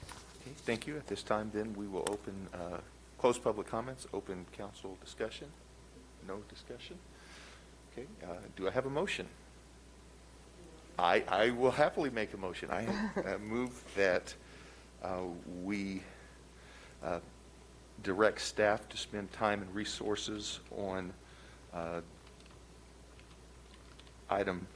this item on ACA 7. I'll second that. And if I can just clarify the motion for staff, that would include obtaining any additional information about ACA 7, similar to what you had discussed about the initiative, as well as coming back with a resolution of support of the legislation. Yes, exactly. Thank you. Thank you. So we have a first and a second. All in favor, aye. Can I ask a question real quick? Sorry. Can we just use title and summary? Would that make it easier for you? Like, can we just forget? We'll talk about it later. Sorry. Go ahead. Just aye. I'm done. Aye. Aye. Aye. I thought about it and then I was done. Opposed? Okay, it is unanimous. Okay, thank you.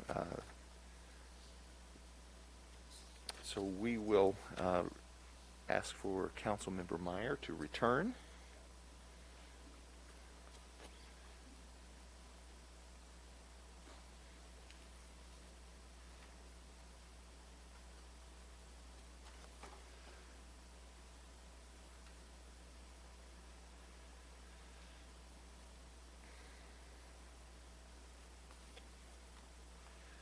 Thank you. All that's left is a motion for adjournment, but before we adjourn, I just want to take this opportunity. Mr. Mayor, I Yes. believe there's one more future agenda item. There is one more future agenda item. Thank you. Let me go to that. Okay. Future agenda item request from Councilmember Meyer regarding the use of affordable housing funds to assist with the beautification of apartment complexes in need. And I will allow or ask Councilmember Meyer to explain her request. Thank you. This is a complicated issue, no doubt about it. And I, in making this request, really would like to be educated on pots of money, how they can be used, that kind of thing. If there is a centralized pot of money that goes towards supporting needs in affordable housing, I don't want to focus on landscaping when we could be focusing on counseling, for example, or support for tenants' rights. So it's not my goal to take away from one to support another. What I'm more asking for is to be educated on what we have available. Do we follow state grants for affordable housing? Do we have CDBG funds available? And what can those things be used for? Could they be used as an alternative, as an additional supplemental for something like helping people to have pride in where they live? We know there are bad actors when it comes to landlords. I'm not saying anything about any in Brentwood. I have no idea. But it's not that I'm trying to benefit them or take accountability or responsibility away from them. Again, more that I want to understand what we can do to help our residents feel pride, feel acceptance, feel like their parts of town, their residences matter as much as the rest of town does. So it's really, like I said, it's more of an attempt here to understand how funding could be used in this way, as long as it's not taking away from funding elsewhere, if that makes sense. Damien, did I cross any lines? Am I okay there? The focus of tonight's item is the use of affordable housing funds. Mm-hmm. But I believe that if the council moves forward with that, staff would just naturally provide any other information on other funds that's related to the issue at hand. Wonderful. But the focus again tonight is the affordable housing funds, but I don't believe it would make a lot of sense to not give the complete picture to council. And Okay. I see the city manager there. Hopefully he has the same view of what I just said. Yes. Good evening, Mayor and Council. What we can do is return with a staff report that outlines all of the different funding sources that we currently have for affordable housing and their potential uses, and then also identify some other funding sources that we may not currently have that perhaps we could also then pursue to address some of the concerns that you identified. Great. So if that's enough information, then, if that's... Could that be brought back with all the affordable housing stuff we're already working on? Sure. I think that would be a great place for it and have it all together at once. I saw Damien pulling, so I wasn't... Well, we still need to public comment on the item before we go too far into the discussion. Well, it was a question of staff. So. Oh, I'm sorry. I thought it was more of a statement. So if no, it was a question of staff. Can we do that? Then you had the answer, I believe, from the city manager. Okay. Can I ask for a quick question of staff? When it comes to beautification, what role does community enrichment play with that? Because, like, And you know what I'm thinking of is the apartments. They didn't have clear numbers, and I thought like there's code that says there has to be numbers so that fire departments can get in and find where they're going and stuff like that. But where does community enrichment fall when it comes to multi-unit community, beautification? And if I could piggyback on what Councilmember Mendoza just said, the apartments in question, instead of having numbers on the side of the apartment, had Sharpie with the apartment numbers written on it. So is that code enforcement, or is that beautification, for example? Good evening, Honorable Mayor, City Council. Thank you for the question. So right now, community enrichment is primarily complaint-based and complaint-driven. We have 4 officers for the city. They are not proactively inspecting every apartment complex in the city, for example. There are programs that are like that. We don't have one currently in the city of Brentwood. And so unless they happen to be there for other reasons, or someone called a complaint about Sharpie on a wall, we wouldn't necessarily come to their attention as part of their normal course of business. Okay, I guess I just wonder, like, do we spend city money on something we could resolve with community enrichment? And if it's complaint driven, how do we do it? I guess we could talk about it probably when it comes back. I don't know. Well, we can certainly do that. We can talk about financing. That's what's on the agenda tonight, but we can also just talk about how we deal with affordable housing issues in the city as part of that. If it's part of that overall package, as you suggested, there'll probably be that component in the staff report anyway. Okay. And the complaint-driven aspect of the program is a policy decision. It's how we do it based on the resources that the city has. It doesn't have to be that way. That's how we've implemented it. Okay. If that helps. Thank you. And I don't want to stray too far. I'm trying to be very careful, Damien. But I do think part of the question would be about how do we educate residents about what they can and can't ask for by rights, or do you know what I mean? Like, make that part of the overall, the education part of it. Like, how do we tell them what they can ask for, what they should be able to expect? So that's a bigger discussion, and that's about staffing and resources and what our affordable housing program does focus on with its one staff member. And I can certainly provide more insight into that. That's not necessarily this particular issue, and that wasn't something we were considering as part of that other conversation on the other items. But if council wants to include that as well, we can talk. I mean, we are going a little bit beyond the scope of this agenda item when you start to add some of these additional things to it. But it's certainly something that staff's aware of, and we could discuss with the city manager on the best way to come back with some of that information. Yeah. But that's not for tonight. Okay, thank you. Thank you. Okay, if there are no more clarifying questions of staff, then we will open public comments. Margaret?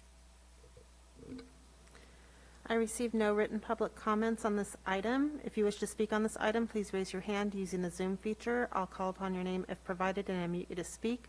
Remarks are limited to 3 minutes per person, and your microphone will be muted after the timer has expired. I do have one hand raised. I'll call on Carolina Villaseca. Carolina, go ahead. Hi, yes. So I understand the original premise, which is that we do have some properties around Brentwood that are looking a little tired, shall we say, and that could use a little help.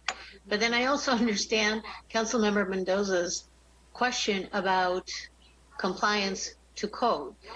So yeah, it'll be interesting to see how this pans out. I wasn't aware there's only one person that is responsible for this.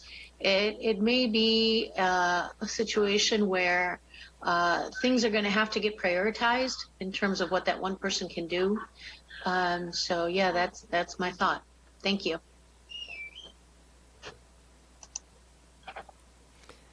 Thank you. I have no additional hands raised.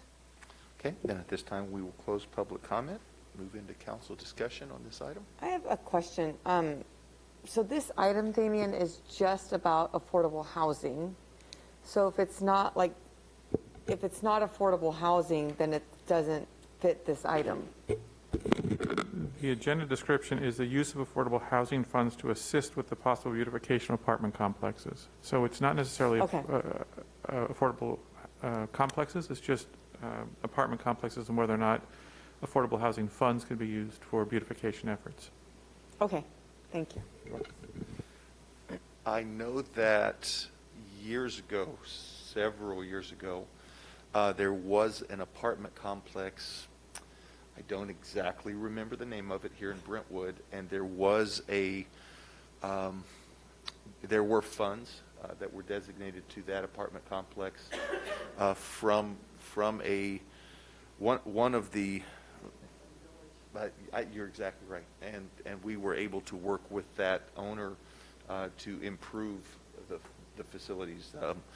It was structural improvement, but this idea I know isn't the first time that the city has worked with apartment owners to accomplish improving the life and lifestyle and circumstances of people that live in those apartments. But they did have to, there was an affordable housing within that, and if there wasn't, then it had to be in order to qualify for the affordable housing funds. Absolutely. So I'm in absolute support of this.